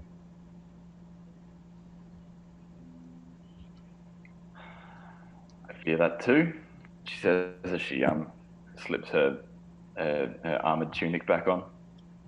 Has not killed me yet, and has barely weakened me. But what is this creature you speak of? It is the Blukstown. At least in legend and rumor, it's what the locals have begun to call it. If you do not wish for me to treat your wounds, even if you encounter such a beast, I would be happily eager to get a sample of its blood. I have coin I can spare for it. If you find such a thing and bring it back, I would be most grateful. And it's plenty of coin. I would pay more than any traveling merchant or even a king, perhaps, would pay. Why? I have ideas of how to use it. I see the sick here, and I wish to see them better. You've seen them all better. This is the first time you've seen my affliction. Your affliction is nothing like I've ever seen. It's strange. I've seen many things. And yet you would turn down the 20 coin you would otherwise receive in exchange for me paying, in exchange for you paying to heal me if I bring you this blood. Well, if you wish to use your share of the blood, it will be part of our negotiation, of course. I'll give you plenty of coin, and you pay. Then you pay me 20 of it back. It's frivolous, of course, but Cantor's clearly like, her demeanor's obviously changed, like since she's had this news of okay, I can't heal this for you today, you know. So she's like strapping back on her tunic, you know, in a bit of a mood. How would you use this blood to cure? well, first I would look upon it and see if the rumors and legends do hold true.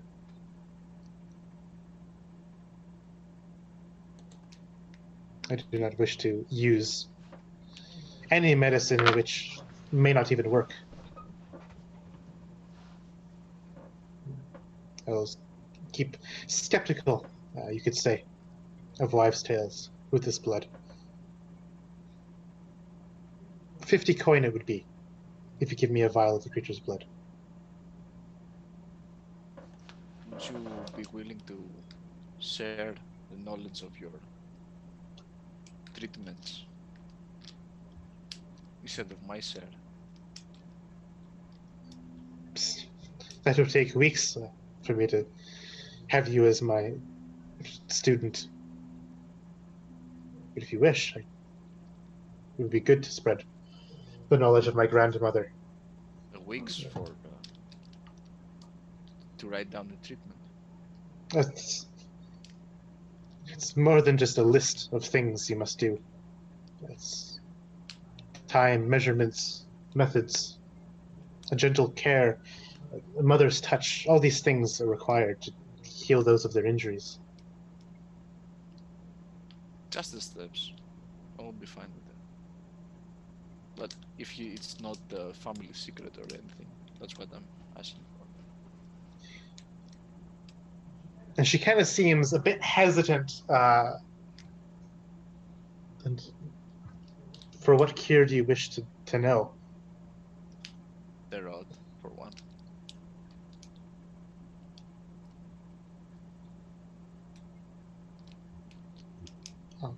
Just give me a moment then. And she'd scribble. And you see this woman can write, which is a notifying feature of this woman. Sorry, not notifying, a unique thing amongst many other villagers here. And she'll kind of give you a list of things.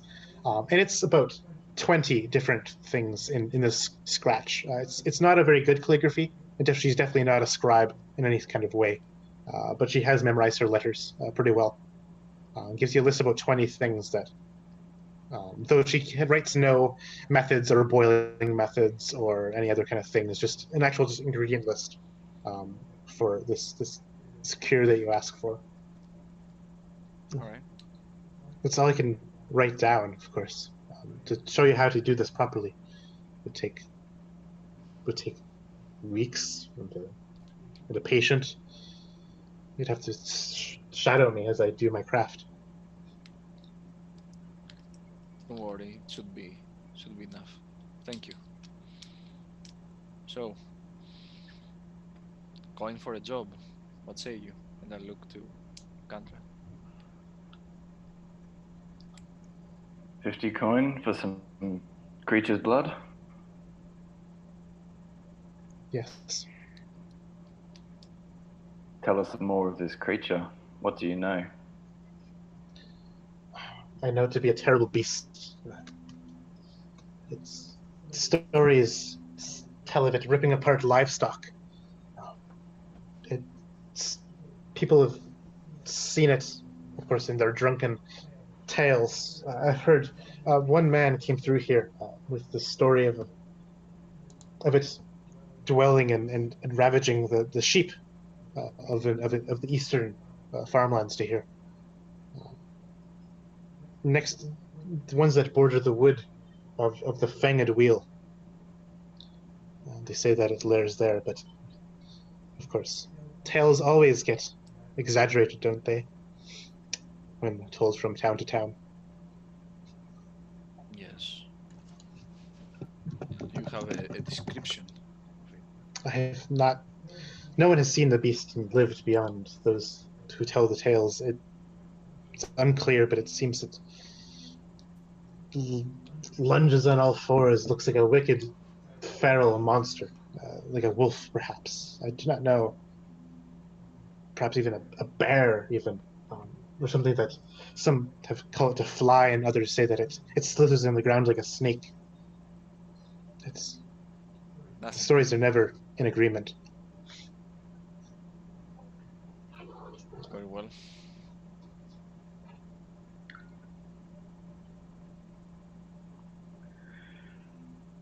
I'll not take up a contract with you on this, but if we bring you the blood, you will pay us 50 coin for it. As I breathe, yes. Very well. Others that know of its legend would probably pay 20 or 30, but I see great value in it. Perhaps I could distill it, separate it, and make more use out of it to administer to those in need.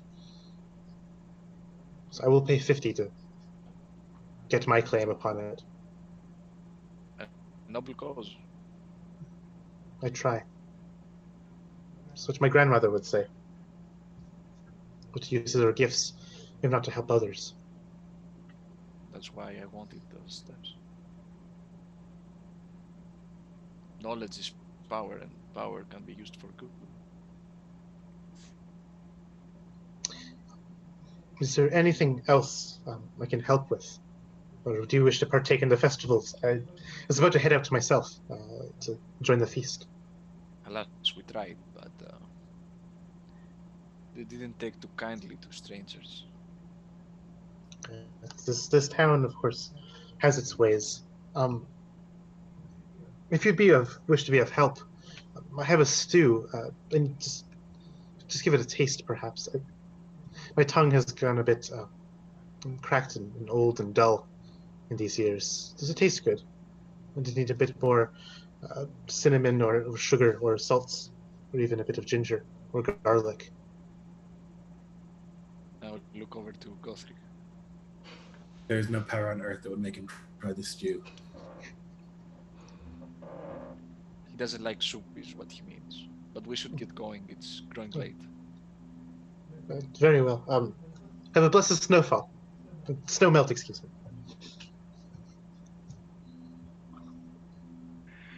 And as they leave, and Kendra maybe sees, it might be too far away, but she maybe sees in the distance that manor house again, and is reminded of the intention to go there at some point later.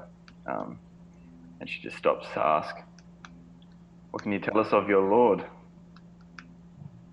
Oh, that's... Well, he's quite a man, isn't he? Not yet had the pleasure. Well, if you do, don't comment on his appearance. He does not leave his castle much. His reeve does the duties for him. But I assure you, it would not be good to have your eyes inform your lips, as it were.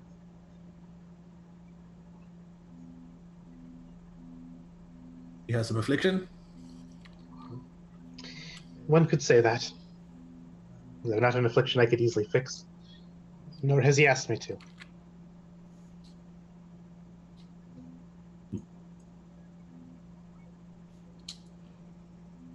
Well, perhaps if we bring you this blood, you can distill a potion and get win favor with him, perhaps. And she kind of chuckles at that, thinking that you're joking. And then to see that you're not joking, I feel you'd have to see for yourself. We'll keep that in mind. Have a good sun melt. Snow melt, excuse me. Yeah. Enjoy the festival. Yes, you too. And And she'll like, she'll just not gesture to the door, but she'll bid farewell.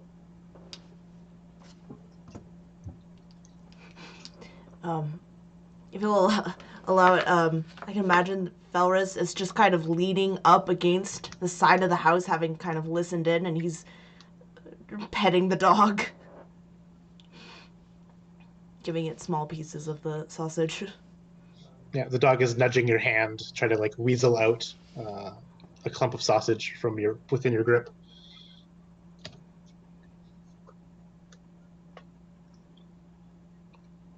Well, it seems we're still not even, Kandra says to Gothric. And you would know that, Gothric, because she saved your life on the Penitent Road. And this was maybe a chance for you to return the favor, but it wasn't to be. It's possible that with this blood we could cure you, but that reeks of ritual to me. Well, it looks like a string of payments to me. We find the blood, maybe get the reward from the Lord for eating this beast, get the coin from here, and maybe, if you feel like it, punish her heresy and get some more coin from your church over there.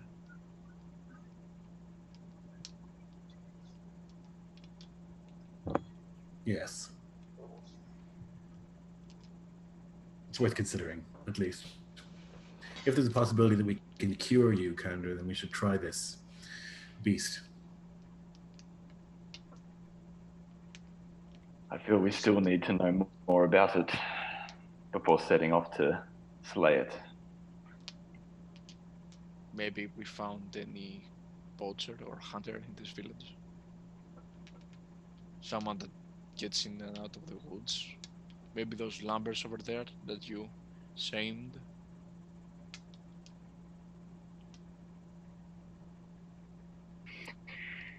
Yes, I could go and speak with my new friends. Although I fear that any knowledge they have may be a season or two outdated. Not much hunting would have been taking place during the winter. They would have been drawing from their stocks and supplies. but we can. I will see what they know. It is the season for the wolves to hunt, so maybe someone went to protect their stock and saw something.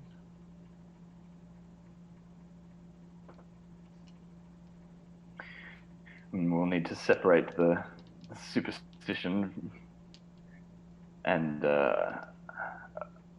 over wild imagination from actual true accounts. Well, let's get as much as we can, and then separate the chaff. Did she say that it was stealing livestock as well? Is that? More That like is butchering that's them? butchering livestock, is what she had said. Perhaps we need to ask some of these farmers whether livestock has been butchered. Maybe there's something that has been left behind, some clues. All right, Candra, you can go ask those lumbers. Maybe they know something about the woods. And we could go ask to the farmers. Though I'm pretty sure most of them will be here, celebrating, will they not?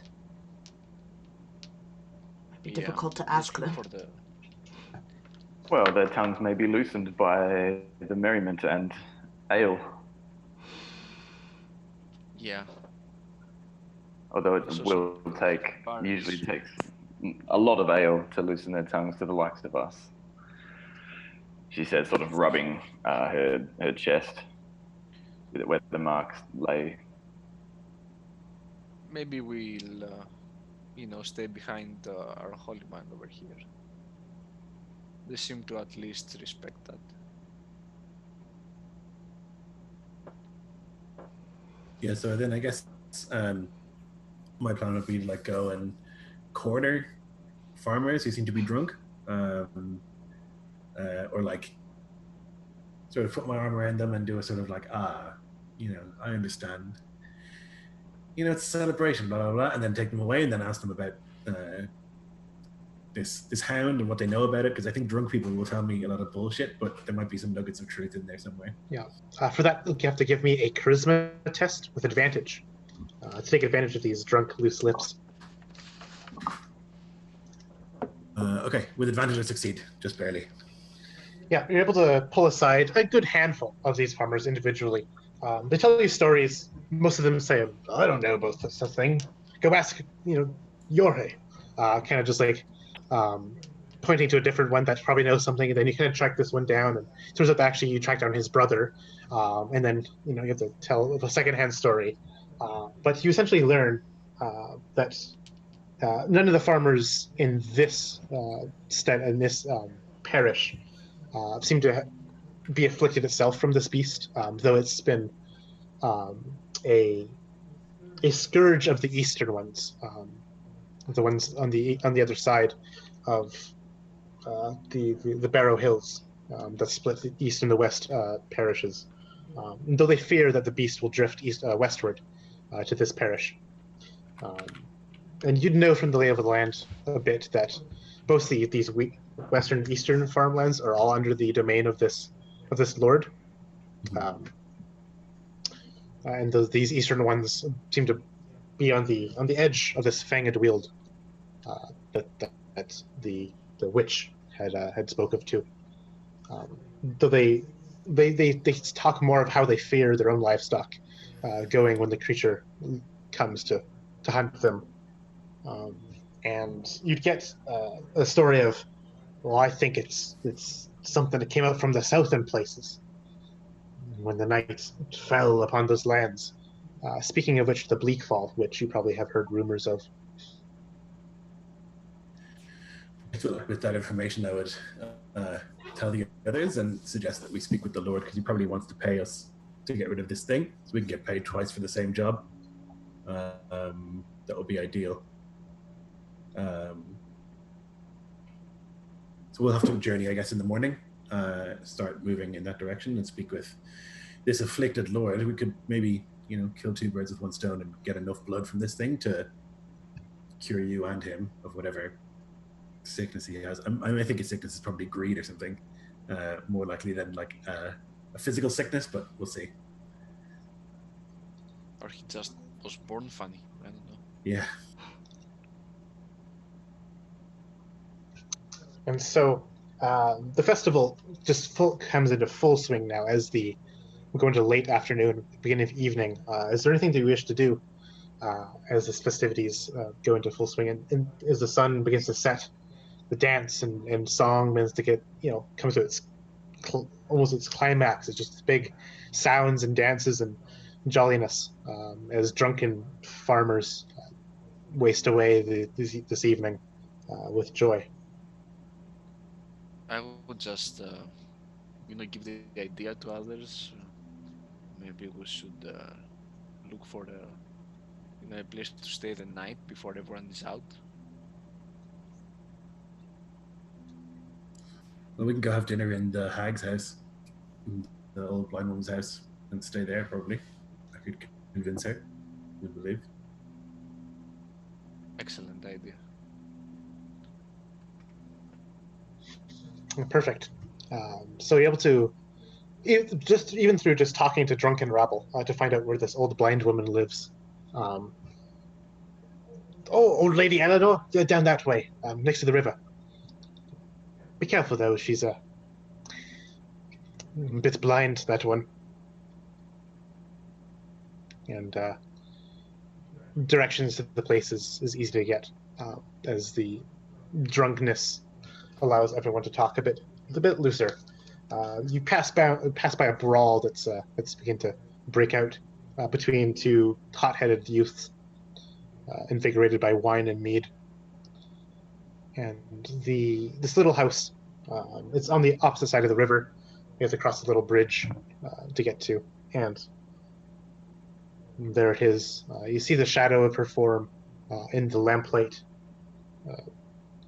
She seems to be preparing some kind of a meal, perhaps, and attending to linens that have been pulled in from the crisp air.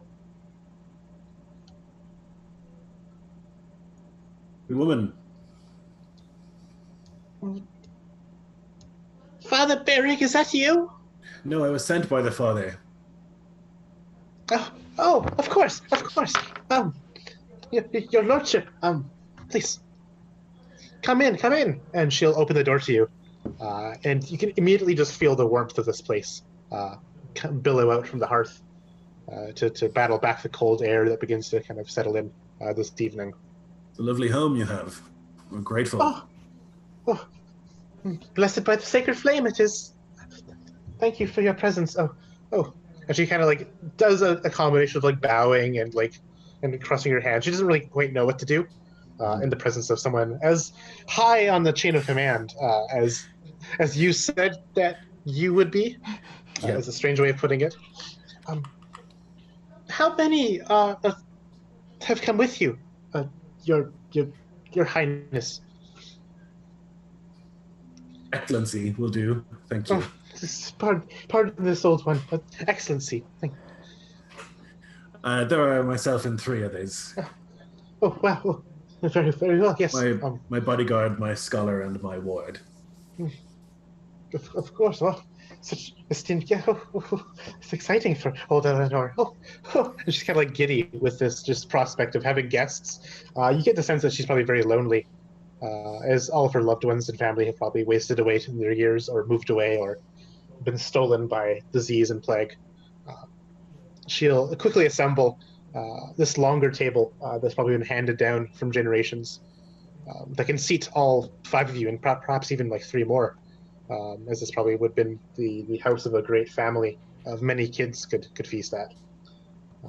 And she'll have a turkey roasting. This one is brought down by the ranchers to the north of here. It's a fine bird, and it's she calls it a chicken, but it's way bigger than chicken. It's probably like a turkey or even some other stranger, taller animal than that. It's quite a fat one this year. And she kind of begins to kind of hobble and bump into a stool that's in her way that she kind of left there by accident and half trip, but catches herself before placing this platter of a turkey upon the table. I want to keep an eye on her to not she won't like accidentally pour anything inedible in, uh, while preparing the meal. Just keep an eye out. Yeah, the one thing you'll notice is that your cutlery is all mismatched. One of you gets 2 spoons as your only utensils to eat with. Um, well, have a seat, all you, and please, Your Excellency, would you have a prayer for us? Of course. Is there like a Latin? There's probably there's probably yeah. some yeah. So he'll say like a prayer of thanks in the scholarly language of the church, Mm-hmm. and he will like genuinely pray for this woman's like success and happiness, and that she be looked on kindly, because she's faithful and she's kind, and she deserves some niceness. Yeah. She interrupts your prayer. Oh, the buns! Before getting up hastily and going to the hearth to pull out a bit more browned and blackened buns than normally they would be. And she, oh, pardon me for interrupting. Oh. And she kind of realized that she kind of, Not at all. They're nicer this way. and she'll like kind of flake off to see how burnt they are. They're not actually too bad. They basically, you stuck the toast in the toaster for a little bit too long, but otherwise it's still pretty good. Mm-hmm. You crack it open, it's still just fine. Well, good meal then. Thank you. Indeed. Thank you for this. I don't get many guests these days. When she says doesn't get many, her voice trembles as if she doesn't get any at all. She's just happy to be able to cook for people again. And thus, you'll get a nice warm dinner, one thing that you haven't had in a long time, perhaps weeks even, being on the road. And soon the moon begins to show in the sky. Crystal clear it is here. The clouds have parted for this non-holy day of these people, it seems. Oh, will you be spending the night, or going, perhaps staying at the Lord's? If there's room, we would stay here.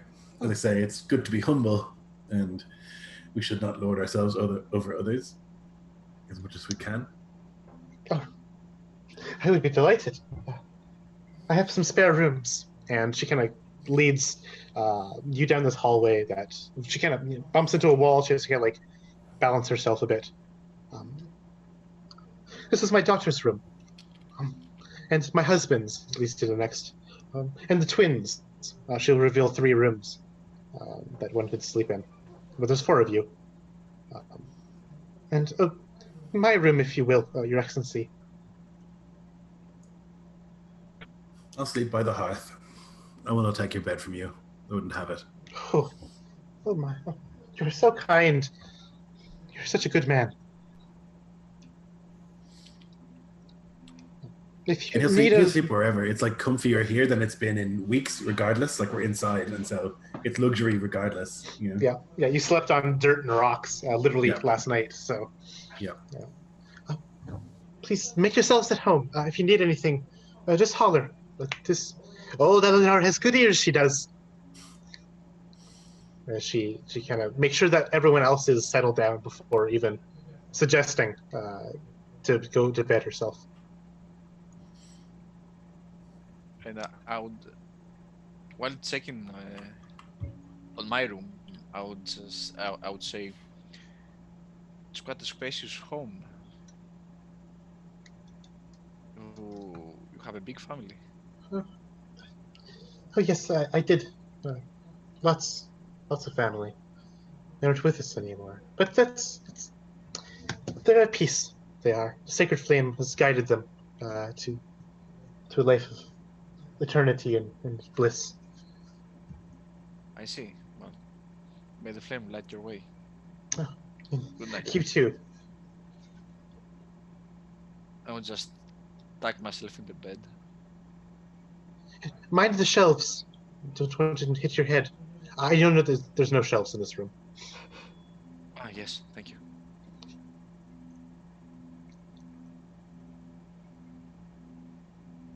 I'll just And thus, roll go over. ahead. Yeah. You find that the house is nice and warm from the hearth. The furs, despite being probably unused in a long time, seem to be well taken care of. No dust clings in this place. She seems to take good care of this house. Perhaps it's the only solace she has in her old age, is to keep busy, keeping the house in good sorts. And soon you're lulled to sleep in the warmth, the comfort, the sanctuary of an actual roof over your heads and walls to keep in the wind.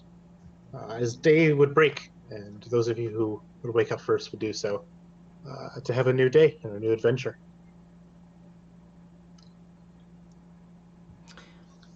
What is in the room that Felris has been given? Which one do you want? The husband, the twins, or the daughter? The twins, I guess. The twins. So this one would have a bed is a bit low to the ground. It probably would, it fits children, perhaps no older than 10 years old. So it's cramped for you. You have to kind of curl up a bit to not have your feet drift over the edge. There are some wood carved toys still in the ground in a pile, as if they've been played with, but they look like they haven't moved for a bit, as there's a bit of dust accumulation around them, just as they haven't moved in like 15 years.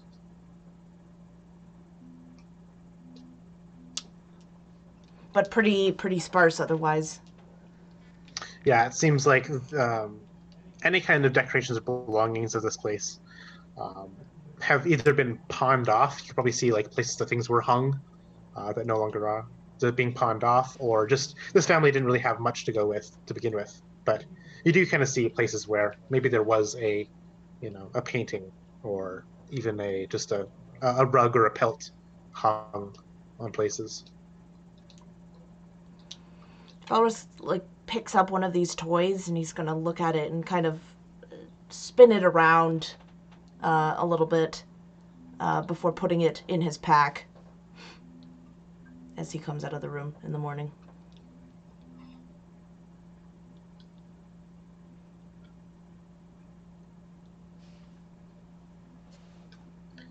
Oh, good morning. I have some pork belly roasting, if you wish to, and some eggs stewing going on. If you're hungry, you and the other boys, men, excuse me. You are too kind, he says as he sits down. It's just old me, making sure you're taken care of and well fed. Now eat up, you will. And she'll place down a hefty portion of some kind of pork belly on a little kind of tin platter. Clay, excuse me, not tin. And give you kind of a bent fork and a fried egg that she picks up off of a kind of a cast iron thing from the inside the hearth. Will the others be waking soon? It's morning.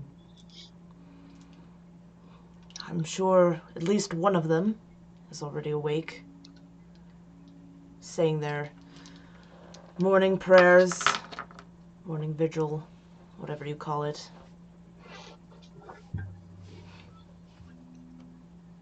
Gothric, you're out in the hearth room. So you'd probably be the first awake as this bumbling old lady bumps into something, makes a clatter. Oh, hi! Picks it up again, places it where it definitely wasn't knocked off to begin with. But she wouldn't address you if you didn't announce yourself as being awake. Yeah, I think he would when he woke, and he'd sort of ask her like, "What happened to your family? Was there sickness?" The war happened, Your Excellency. As they were all of good age, taken from here. Of course, that was years ago. All of them. My husband, the twins, they were drafted, and the daughter, well, she did not go to war, but she had grown old and big enough to be married off, you see, and left the house. Well, you are a credit.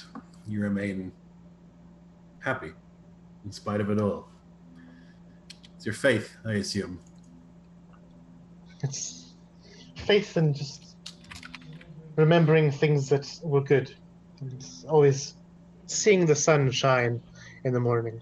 It's a sacred flame up there. It keeps us fed, keeps us warm, and perhaps those are lost if you feel yourself ill. Just remember the sacred flame and all the goodness that can be in life. Couldn't And agree more.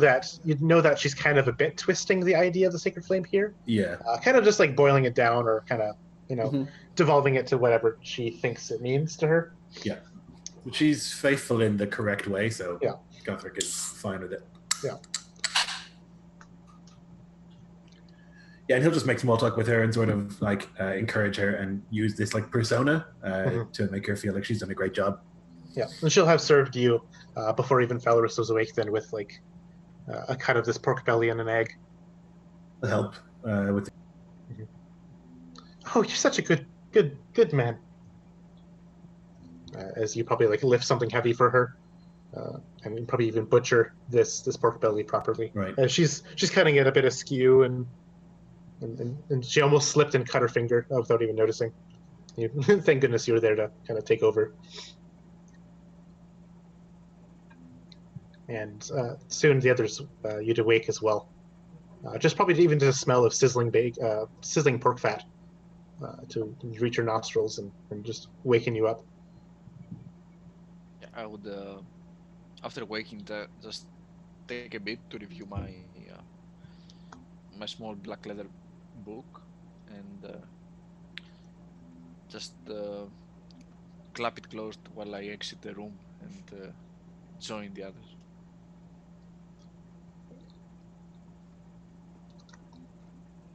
And Kandra awakes to her stomach growling loudly again, as it does too often lately.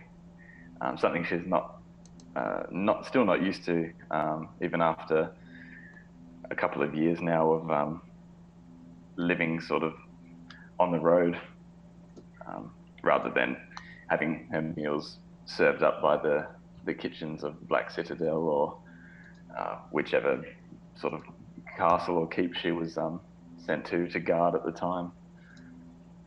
And so yeah, the smell happily brings her out into the living area.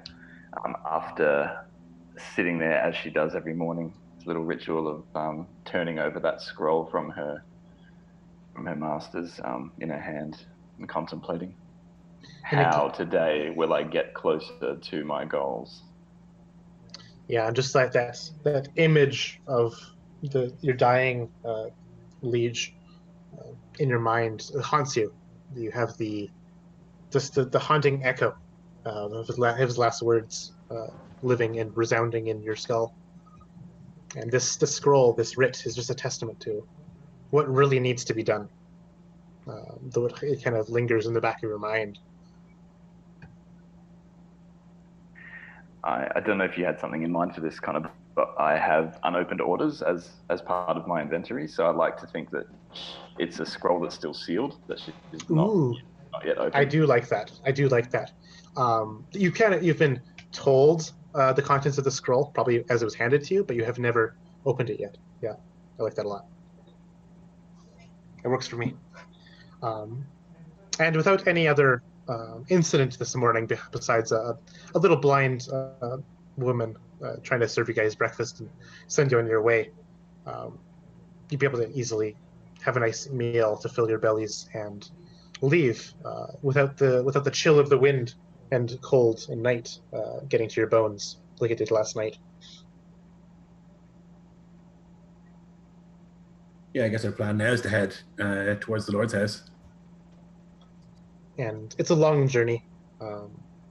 If you do go and make it, if you have any pit stops you want to make along the way, absolutely. We're traveling to the east, right? We will get over those hills. Is that where the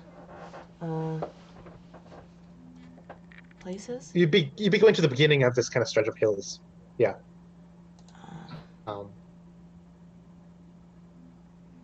Like, so would we kind of run into the farmsteads that we've been told? They'd be on the other side. They'd be Okay. on the other side of the manor. Okay. Okay. Because the ones that have been getting struck are like in the next, like, principality entirely. over. Yeah. Is that right? Or are they in the same principality? They're the same principality But the next of town, the yeah. Middengard, but they have their own little hamlets set up for that. It's a bit too far of a cart ride to get to all the way to here to Balway from the east.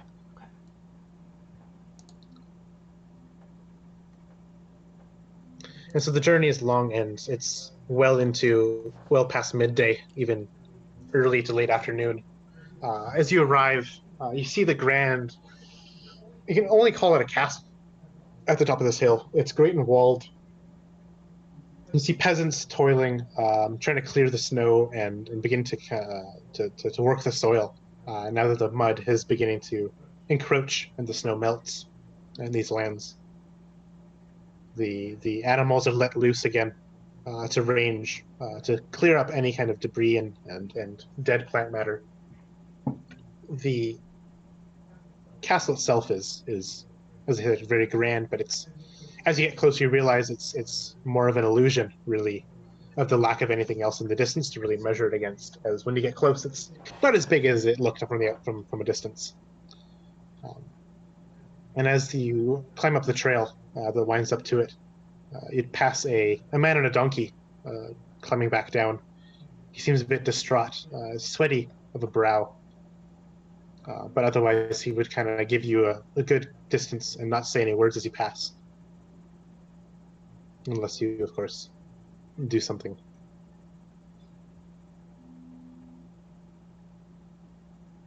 Farmer?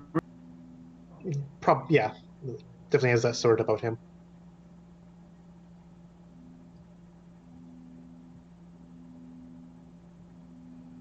He'd be whistling a tune between missing teeth. As you continue on, you see a man decked out in some kind of armor, a chain perhaps, holding a pike, standing at the gate to this fort. Though it's hard to call it really a fort, it's just a walled house at this point, this manor. State your business, this man would call out to you. He wears the mark of this lord. It seems to be an eagle in red and blue upon the cloth draped over his chainmail. We're here to speak with the Lord, if we might. Your names? I look to Cadra. Candra Virgil, shield eternal of the princes. And I think you probably wear some kind of heraldry from that, or even it's probably on your shield or something. Her shield, yeah. This guard would see that insignia or kind of move to kind of show it off. Oh, right away, my dame. And he'd kind of turn to the side and open the gates. He'd yell out to another person, and then kind of the fence would open to reveal the inside. And you kind of see a bumbling courtyard. It's filled with muck, as there's almost no grass here to kind of hold the soil intact as the snow melts. There's pigs in their troughs, kind of snorting and doing their piggy things. Peasants and serfs working and fixing the thatching and tending to the animals and bringing carts of melons and wine from here to there. It's a busy place in here. And then through there, and on his chamber is just down that main thoroughfare, please. She just nod Into and that building. continue on. Yeah. and you'll be watched by this guard as you enter, though not escorted in any way. The doors themselves are not locked. You're able to kind of push your way through, and some of these peasants would kind of give you a weird look, like, oh, some visitors that don't seem like angry farmers. And you'd be able to enter without any issue. Do any of you do anything besides entering? I would just look around to see any what military might there be. Is there many guards, or it is like couple at the fence, and the rest are peasants and workers? Yeah, you're able to kind of look around. You count about 4 actively manning the wall and barricades. One does the gate. Another one you can see in the crenellations. Another stands by near the stables, and another seems to be doing something else, moving around. About 4 man this place, And they from the look outside like, at least. they look like well armed, or they like? They look like trained soldiers. Yeah, they've got definitely like some kind of chainmail, some pikes. One of them has a longbow even, that sits on the crenellations. Though he doesn't seem to be like actively using it or even like trying to use it, he has it at his side, or even just propped against the wall as he just leans.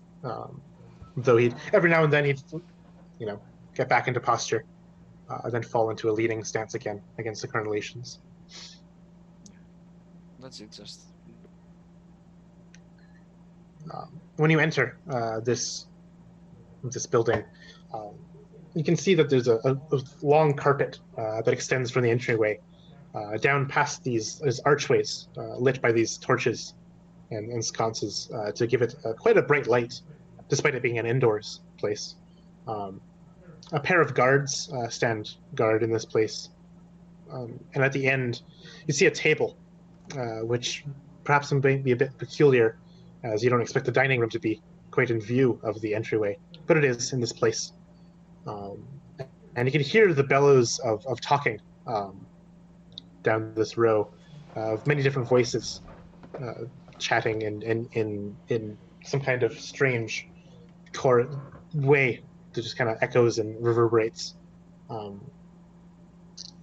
And you hear a hearty laugh of a chortle as another, seemingly by their garb, some kind of peasant of some kind, walks back down the stairway that leads from this feasting room down to this hallway where you guys have entered, and walks past you.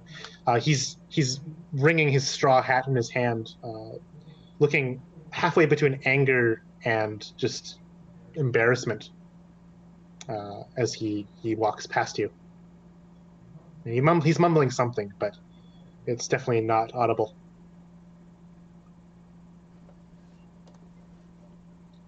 And if you advance further up these stairs, you'd see the grand feasting chamber, a long table of some kind of dark wood, a big fire in its back.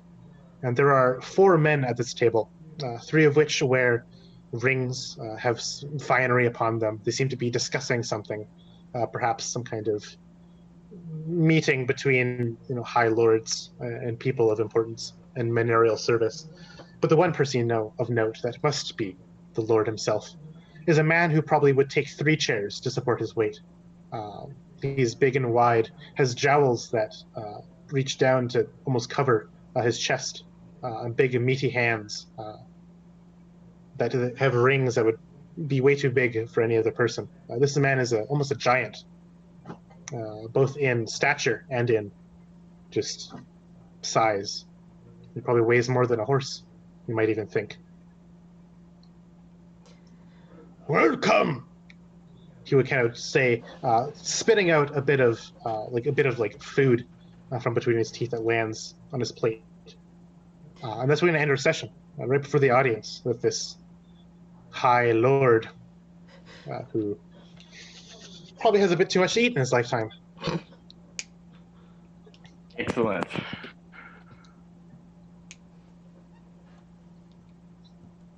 And with that, we'll wrap up our game.